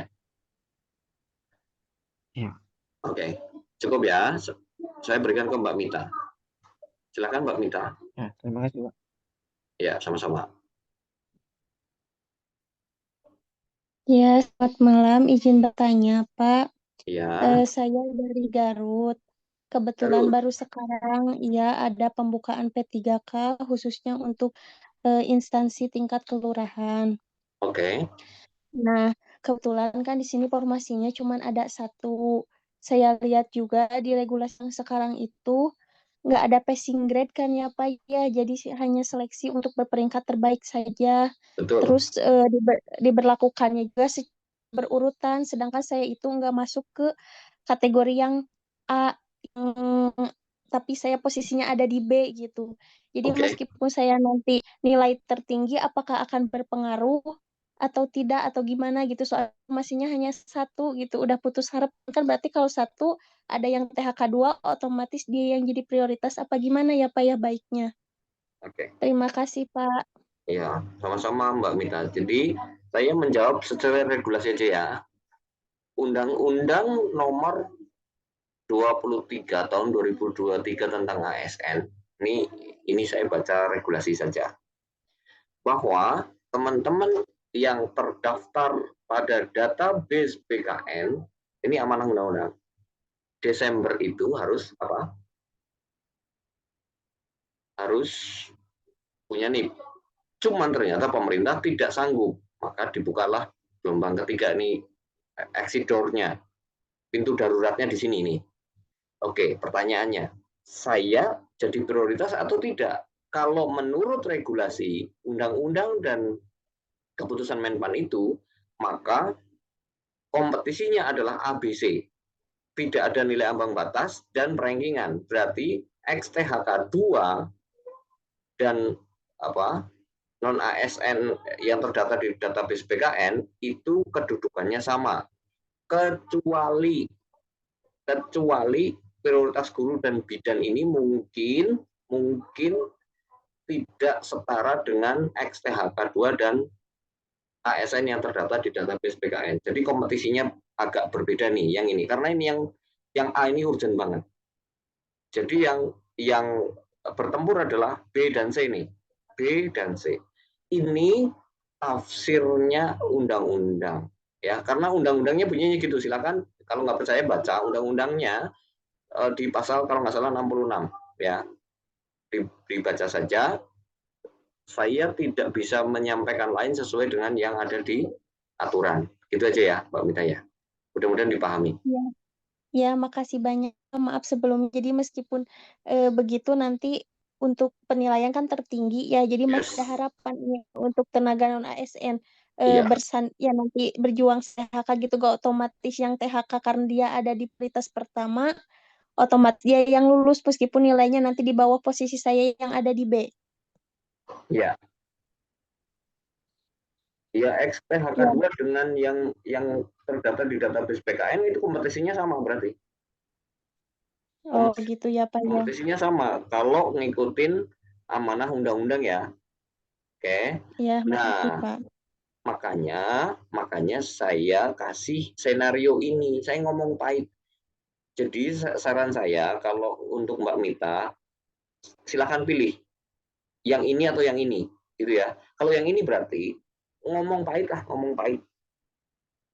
Ternyata keputusan di daerah setempat diskresi ini berbeda dengan bunyi undang-undang. Misalnya ya, kan kita nggak bisa ngapa-ngapain juga.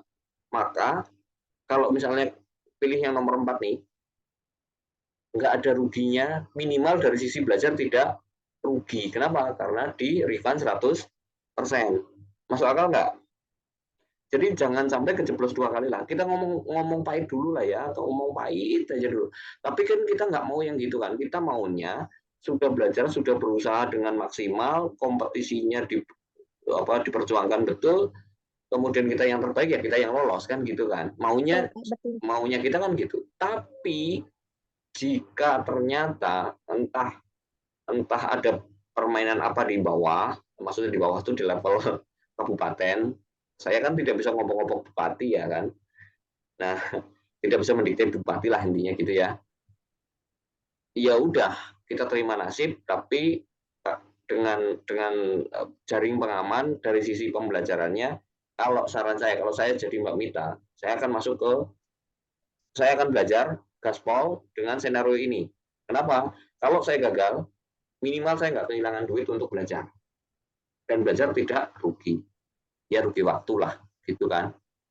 Minimal kecewaku nggak dalam banget, gitulah. Paham Iya ya? betul Pak. Tapi meskipun kondisi saya seperti ini, yang udah masih gambling bisa Pak itu daftar nanti ambil yang poin keempat itu. Dan justru saran saya begitu. Oh iya iya iya, Justru makasih saran Pak. saya gitu. Kalau saya jadi Mbak Mita, saya akan lakukan itu. Gitu. Ya. Ya paling resikonya saya capek doang kan. Resikonya Mbak Mita adalah menahankan kekecewaannya setengah aja. Yang kecewa nggak lolos, ini kita ngomong pahit ya, amit-amit. Sudah nggak lolos, uang bimbelnya nggak bisa refund kan nggak enak nih. Kalau nggak lolos, minimal aku dapat ilmu, duitku utuh. Piye? Enak nggak? Fair? Iya Pak, makasih banyak ya Pak ya. Ya, sama-sama. Mbak Feli Yanasari, silakan. Izin Ya, bertanya Pak, silakan. saya dari Kampar, Provinsi Riau. Ya, Saya kan kategori yang D Pak, pendataan tidak terdata di database. oke. Apakah periode kedua itu Pak, sisa kuotanya itu untuk gelombang kedua Pak? Periode Iya. pertama, apakah udah ada regulasinya dari Menpan RB Pak mengenai yang periode kedua ini Pak di bulan November? Ya, jadi gini. Yang saya tahu tuh gini. Dan saya kan PNS ya.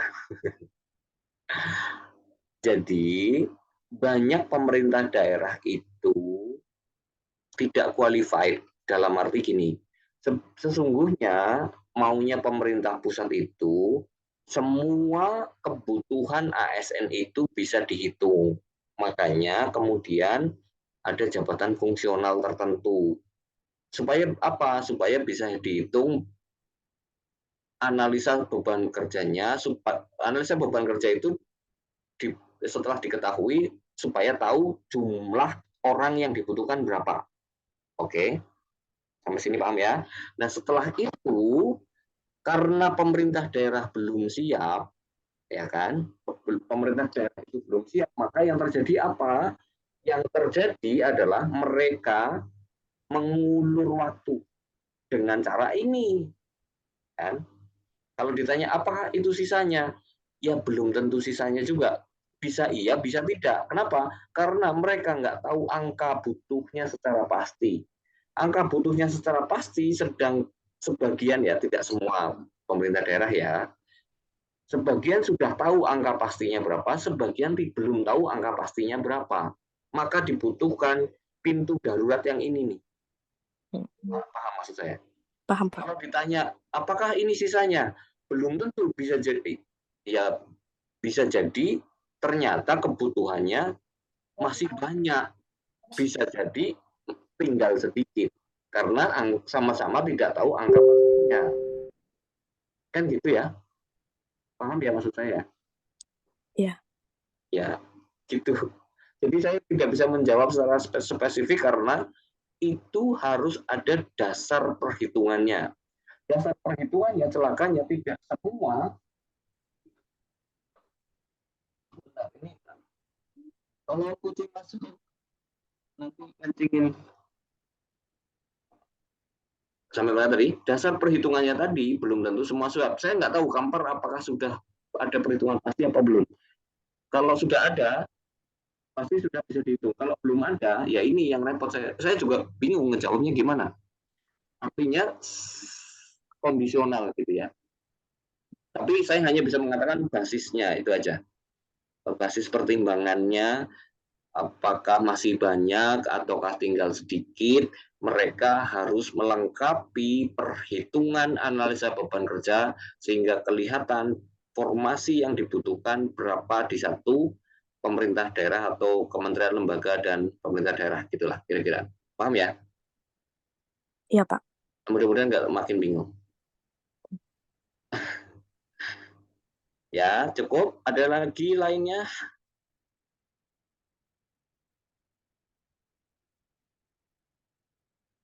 Mbak Yuni mau nambahin lagi? Dari catatan yang sudah masuk pertanyaan kan segambreng itu. Ya, Pak. Izin Ya. menambah, Pak. Tadi ada pertanyaan, ini kan menjadi keraguan dan ketakutan para pegawai honorer. Yang saya ketahui ya, tadi Mbak siapa yang bertanya tuh, ketika ada satu formasi jabatan yang dibutuhkan di instansinya, saya ternyata pegawai non-ASN. Nah, di instansi saya itu ternyata STHK 2. Memang secara regulasi ya Mbak, yang menjadi prioritas utama memang STHK 2 ya.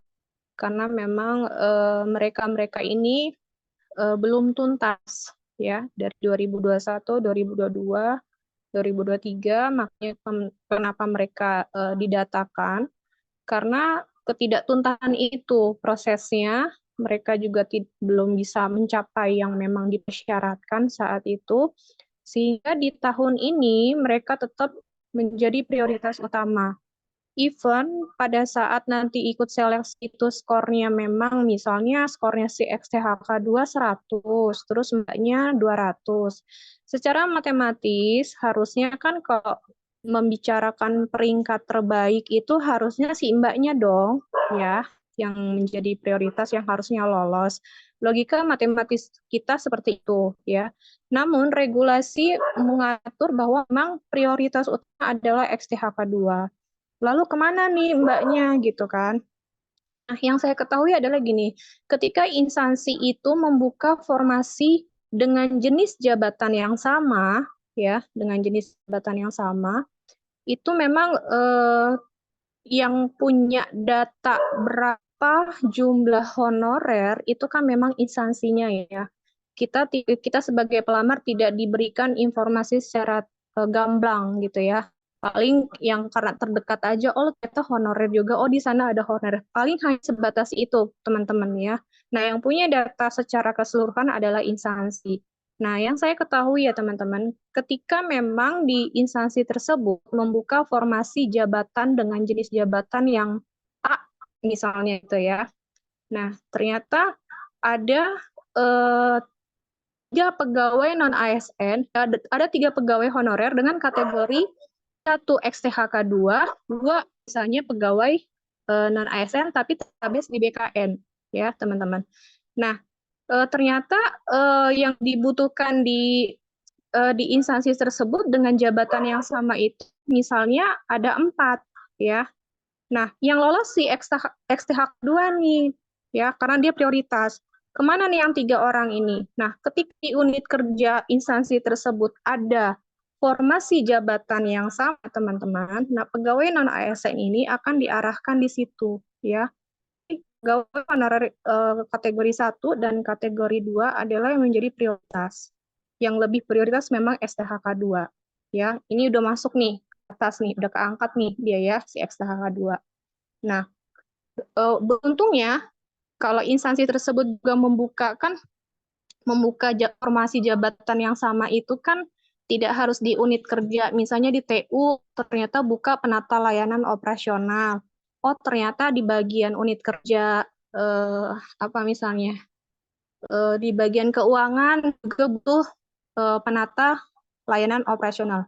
Artinya jenis jabatan itu sama, ya.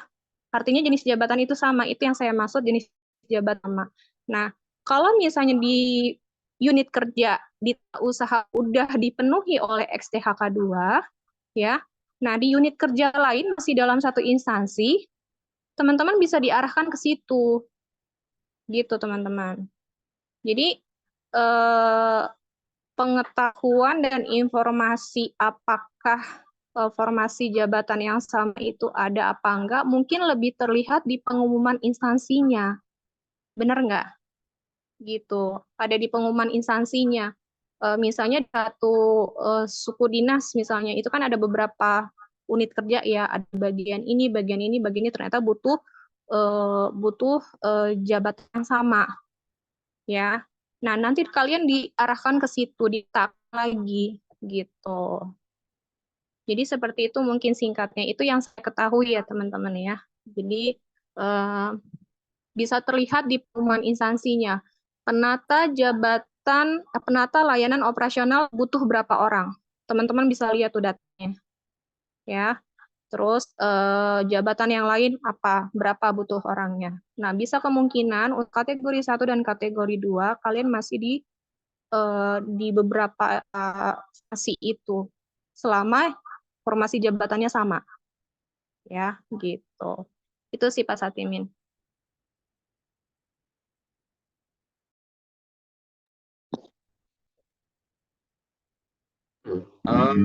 Ada pertanyaan lain? Jadi tadi apa namanya?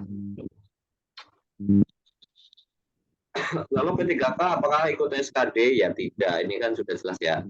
Tidak ada SKD. P3K nggak ada SKD. Ada ya, jelas ya. Ada yang lain?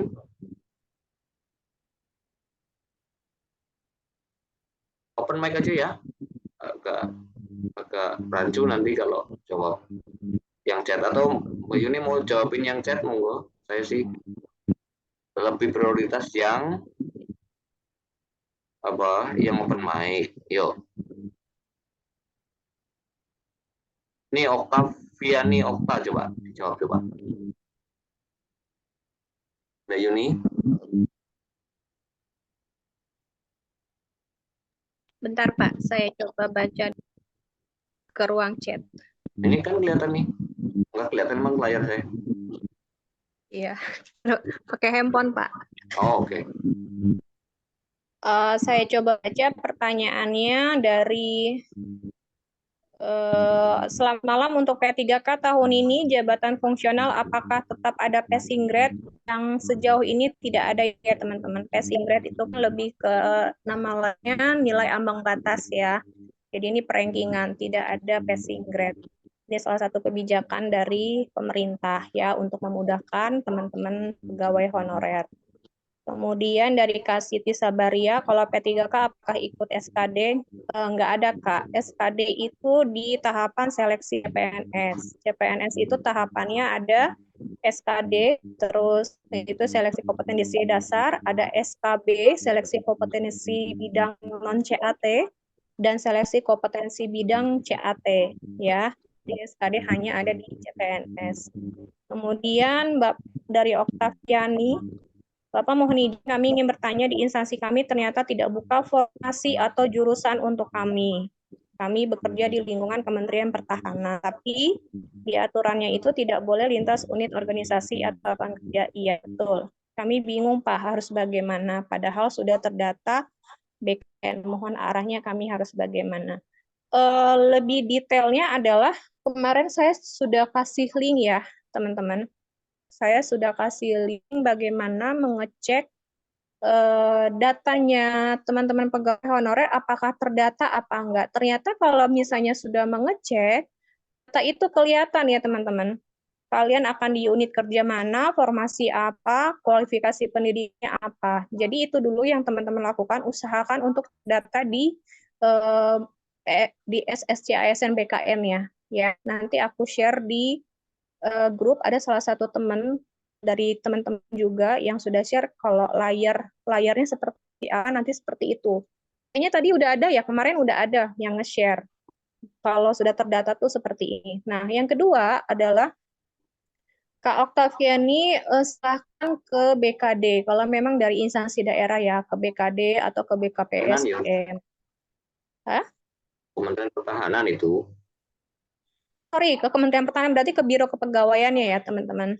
ya. Coba dipertanyakan ke Biro Kepegawaiannya. Kalau dari instansi daerah nih, misalnya teman-teman instansi daerah bisa ke KPSDM-nya atau ke BKD gitu ya. Kalau misalnya bingung Pak, mau kemana ya saya ngadunya ya, jangan ke kantor polisi ya. Ya, jadi kalau yang instansi daerah ke BKD atau ke BKP SDM ya. Kalau instansi pusat seperti kementerian atau lembaga berarti ke Biro Kepegawaiannya gitu. Namun sebelum pergi ke sana, teman-teman cek dulu di website SSC ASN-nya. Ada yang pernah mencoba tuh teman-teman honorer ya. Terus Kak Neng Agung, Kak maaf mau tanya, bimbel yang untuk jabatan pelaksana berarti Zoom bimbelnya terpisah dengan bimbel P3K Arsitaris. Iya, karena kemarin itu Pak Satimi sudah menjelaskan ke saya bahwa bimbel yang memang pure arsiparis itu terpisah sendiri dengan jabatan pelaksana, ya, itu. Namun nanti teknisnya seperti apa kalau ada perubahan nanti kita kabarin ya, teman-teman. Sejauh ini itu jawabannya terpisah. Oke, Mbak Mita, makasih Mbak penjelasannya sama-sama. Terus yang dari Kak Dani Ramdan, jadi yang penting harus dapat nilai tinggi ya Kak, biar jika ada kemungkinan gitu bisa masuk seperti yang dijelaskan Mbak Yuni. Per masing-masing kategori harus mendapat peringkat yang tertinggi. Ya, prinsipnya adalah lolos seleksi admin, ikut ujian, skornya tertinggi. Ya, usahakan skornya tertinggi. Kemudian disesuaikan dengan kebutuhan instansinya. Ya, sesuai regulasi PHK 2 tetap menjadi bintang utamanya mereka yang diutamakan. Even skor mereka lebih rendah daripada teman-teman di kategori 2 ya, karena memang sudah itu kebijakannya. Oke. Apalagi Kak Oktaviani mau izin Bu, kami sudah cek database BKN dan statusnya terdata. Tapi saat pengumuman formasi keluar tidak ada formasi jurusan yang sesuai dengan jurusan kuliah kami. Nah, yang ini karena memang yang mengusulkan instansi ya, berarti dari atasan langsung teman-teman bisa datengin atasan langsungnya ya. Karena Biro Kepegawaian memberikan datanya ke BKN kan atas usulan dari atasan langsung di unit kerja masing-masing. Karena yang mengetahui kebutuhan kepegawaian itu adalah atasan langsung. Jadi teman-teman bisa konfirmasi atau verifikasi lagi ke atasannya, Bu, saya sudah cek data ini atau Pak Bu sudah cek data di sini, kenapa di pengumuman tidak ada gitu ya. Mereka yang mengkoordinasi mungkin ada kesalahan data atau bagaimana sehingga bisa cepat untuk diperbaiki gitu ya teman-teman. Kemudian Kak Neng Agung, Kak maaf tadi mulai Zoom-nya kapan untuk jabatan pelaksana. Jadi gini ya Kak Neng Agung, pendaftaran bimbel P3K akan dimulai setelah Zoom ini selesai sampai 18 Oktober ya. Lalu dari 19 Oktober sampai 1,5 bulan ke depan itu kita akan mengadakan bimbelnya, pembelajaran bimbelnya. Nah, Zoom ini akan dilakukan di pembelajaran bimbelnya karena kita ini berjarak dari Sabang sampai Merauke, jadi pembelajaran kita adalah via online, yaitu via Zoom gitu ya. Nah, via Zoom-nya itu kapan? Seperti pada aktivitas sebelumnya ya, bimbel-bimbel sebelumnya, mungkin alumni di sini sudah tahu bahwa Zoom di bimbel KI itu setiap Sabtu malam dan Senin malam ya. Yang paling normal 2 kali seminggu, yaitu Sabtu malam dan Senin malam, selalu di pukul 8 sampai pukul 10 malam. Kalaupun memang ada materi yang memang urgensi sekali untuk dipaparkan di hari kerja, itu biasanya dari Pak Satimi langsung yang memberikan instruksi. Saya akan ada Zoom di materi ini, tapi bukan di Sabtu malam atau Senin malam. Itu fleksibel lah ya teman-teman. Nanti Pak Satimin sendiri yang mengatur ya. Tapi yang normalnya itu setiap Sabtu malam dan Senin malam. Setelah 19 Oktober ya Kak Neng Agung, karena mulai pembelajaran di 19 Oktober sampai 1,5 bulan ke depan. Lalu Kak Alpa, oh jadi THK 2 sama yang terdata di database masih prioritas THK 2 ya Kak? Iya, karena itu regulasinya ya Kak Alpa. Walaupun yang terdata di database misalkan nilainya lebih besar dari THK2 ya Kak. Iya, gitu.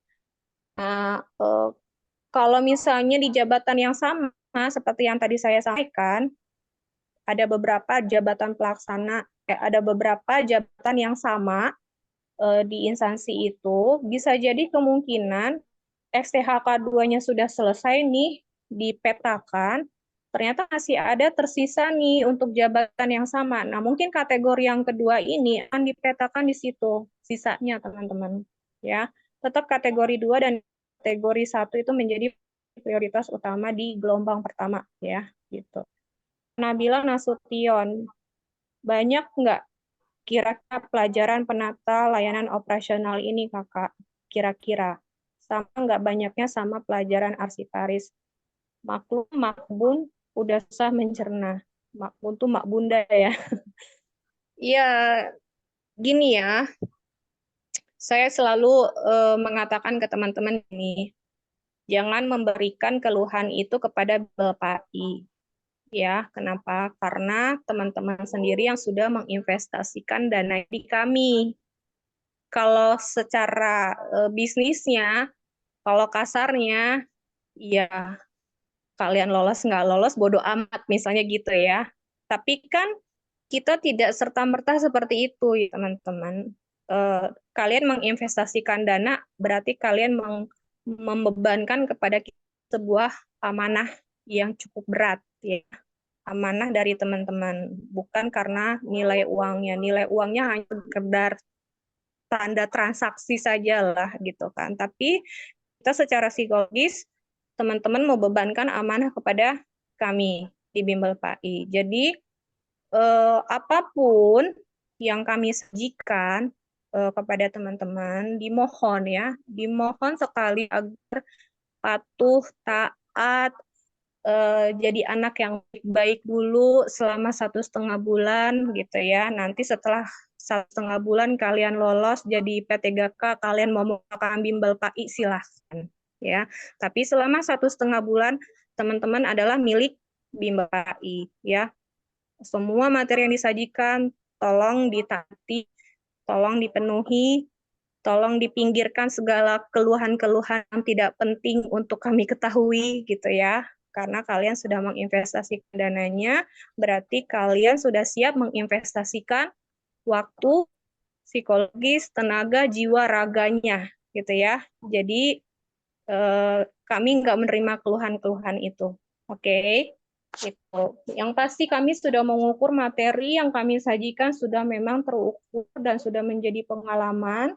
Teman-teman bisa cek di 2001 sampai 2003 bagaimana lulusan dari alumni PAI ya, mereka sudah merasakan nikmatnya memiliki NIP ya. Mereka sudah tahu bagaimana rasanya. Mereka sudah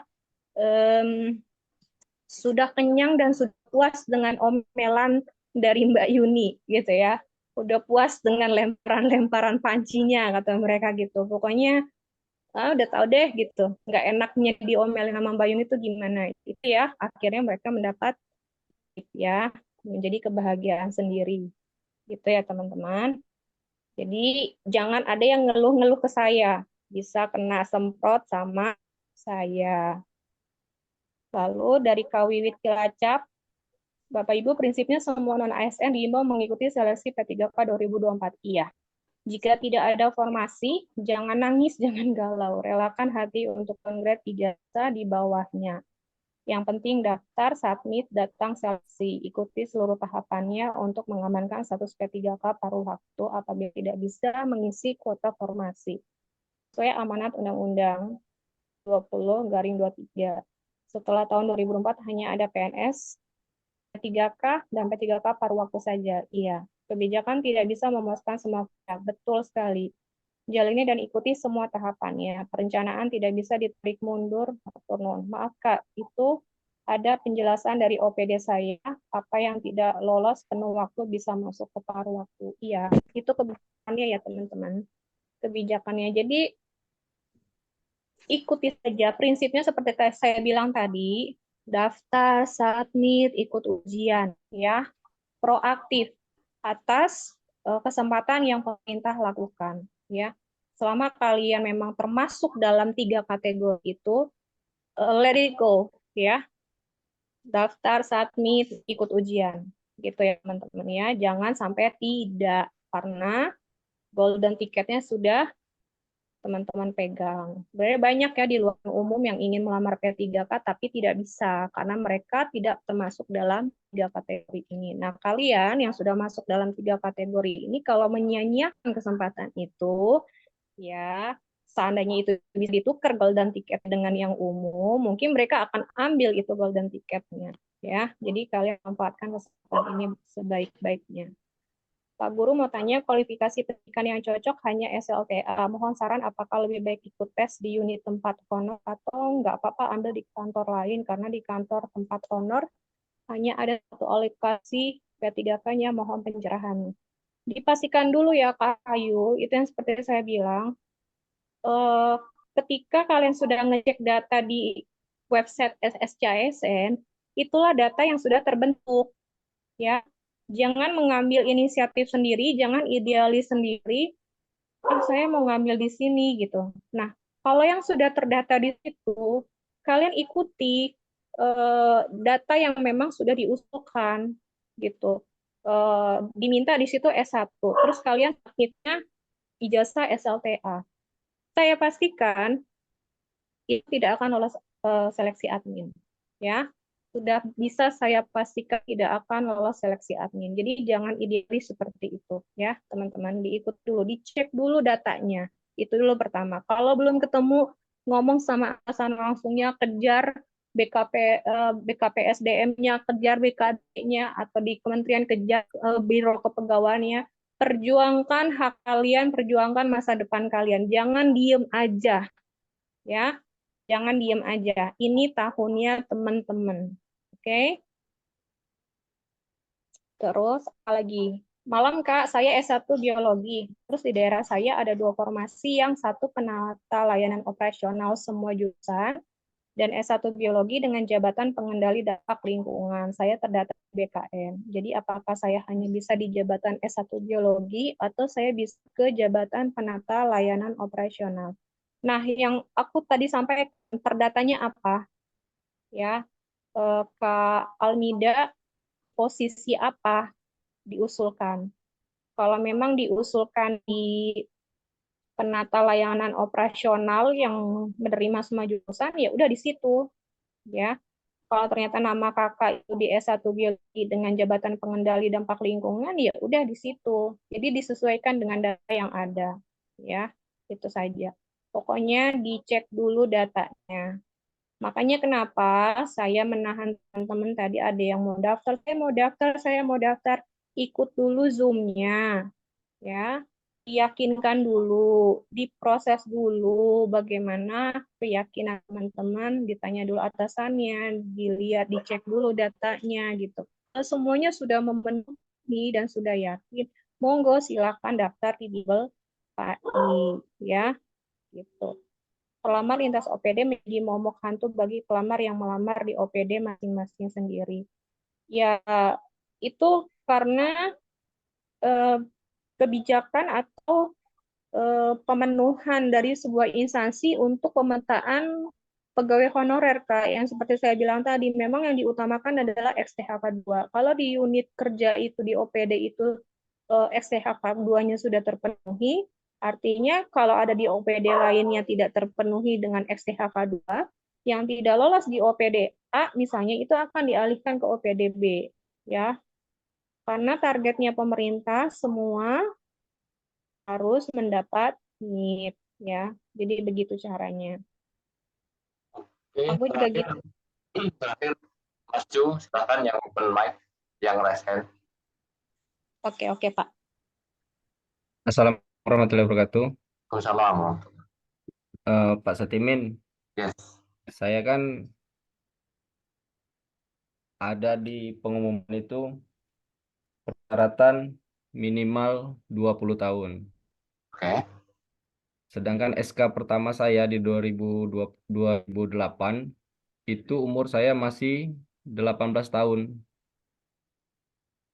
Apakah saya abaikan 2 SK pertama masuk ke umur waktu 20 tahun atau saya menggunakan SK pertama di umur saya 18 tahun, Pak.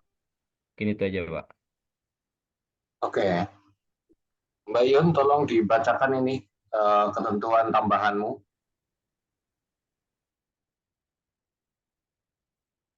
Ya, Pak.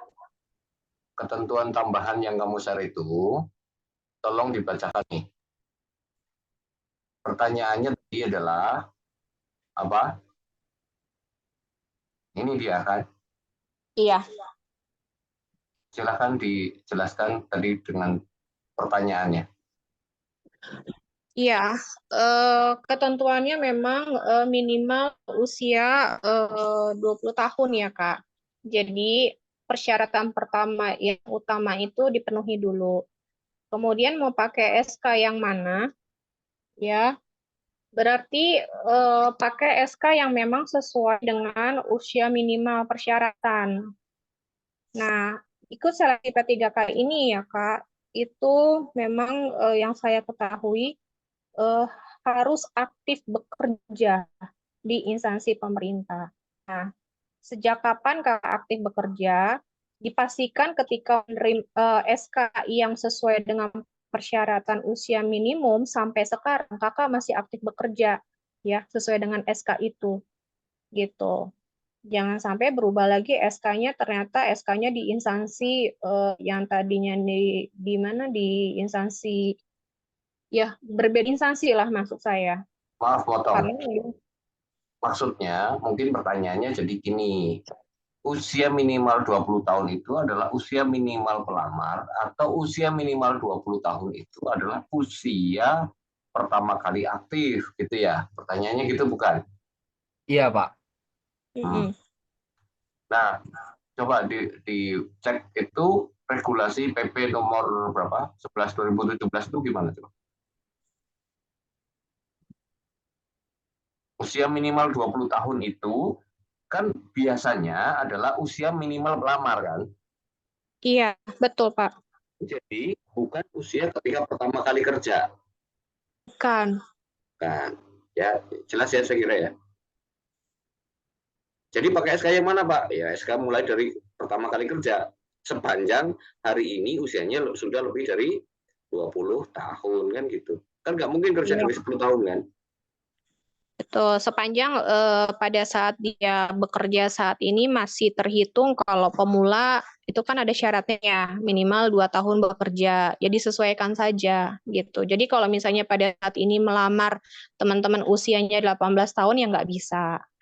Gitu. Berarti di atas 20 tahun pada saat hari ini melamar. Minimal usianya segitu. Gitu loh. Oke. Paham ya? Jelas ya?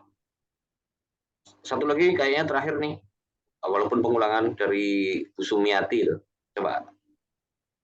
Kak Sumiati, Kak saya terdaftar di database BKN Pendidikan S2, tapi saya daftar formasi pendidikan S1 karena S2 tidak ada formasi. Itu akan berpengaruh tidak di seleksi administrasi. Tergantung kakak terdatanya di database BKN-nya pakai kualifikasi pendidikan apa. Saya sudah sampaikan dari tadi, ikuti dulu data yang memang diusulkan dan terdata di BKN.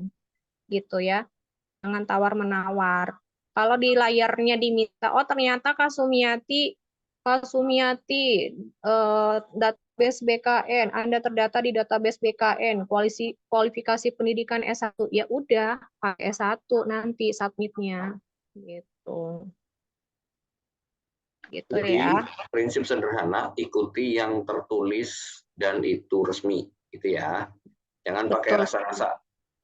Betul sekali Pak. Oke, cukup? Sudah jam 10. Ada yang lain? Saya kasih kesempatan terakhir. Satu terakhir kalau ada. Prioritas yang open mic. Kalau tidak ada nanti saya close. Silakan. Karena biasanya masih ada tapi ngulang gitu ya. Kalau yang ngulang nanti suruh rekaman aja. Oke? Ada yang mau bertanya? Open mic? Share data ada di grup ya Kak, sudah saya share. Makanya teman-teman ya, jangan lupa bergabung di grup channel Pusat Arsip Indonesia dan di grup Pusat Arsip Indonesia yang chatroom. Jadi ada dua grup ya, Bimbel PAI ini ada dua grup.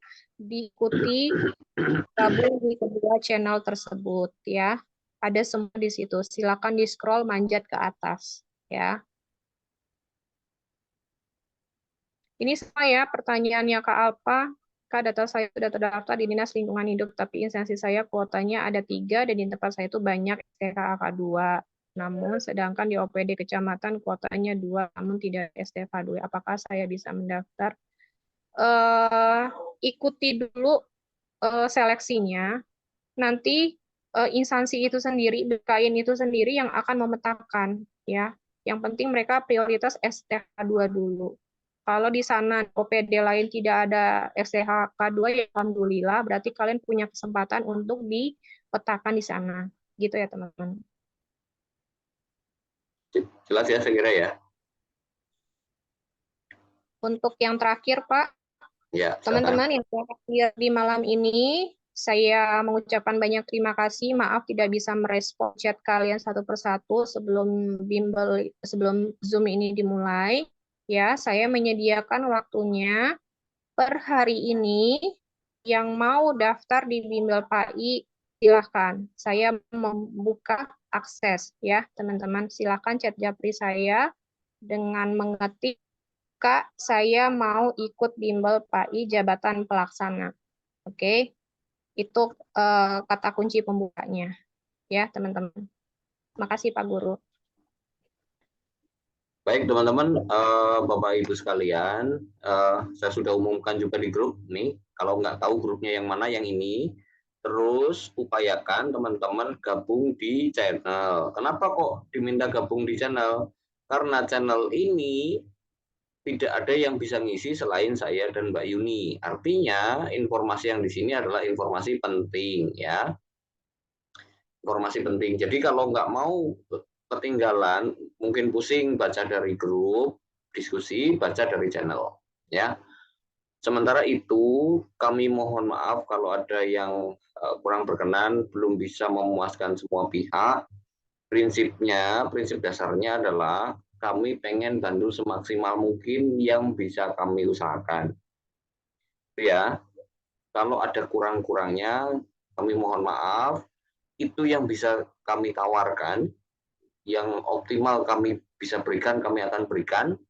Yang belum bisa, nanti kita akan usahakan semaksimal mungkin, seoptimal mungkin sesuai dengan kekuatan kita.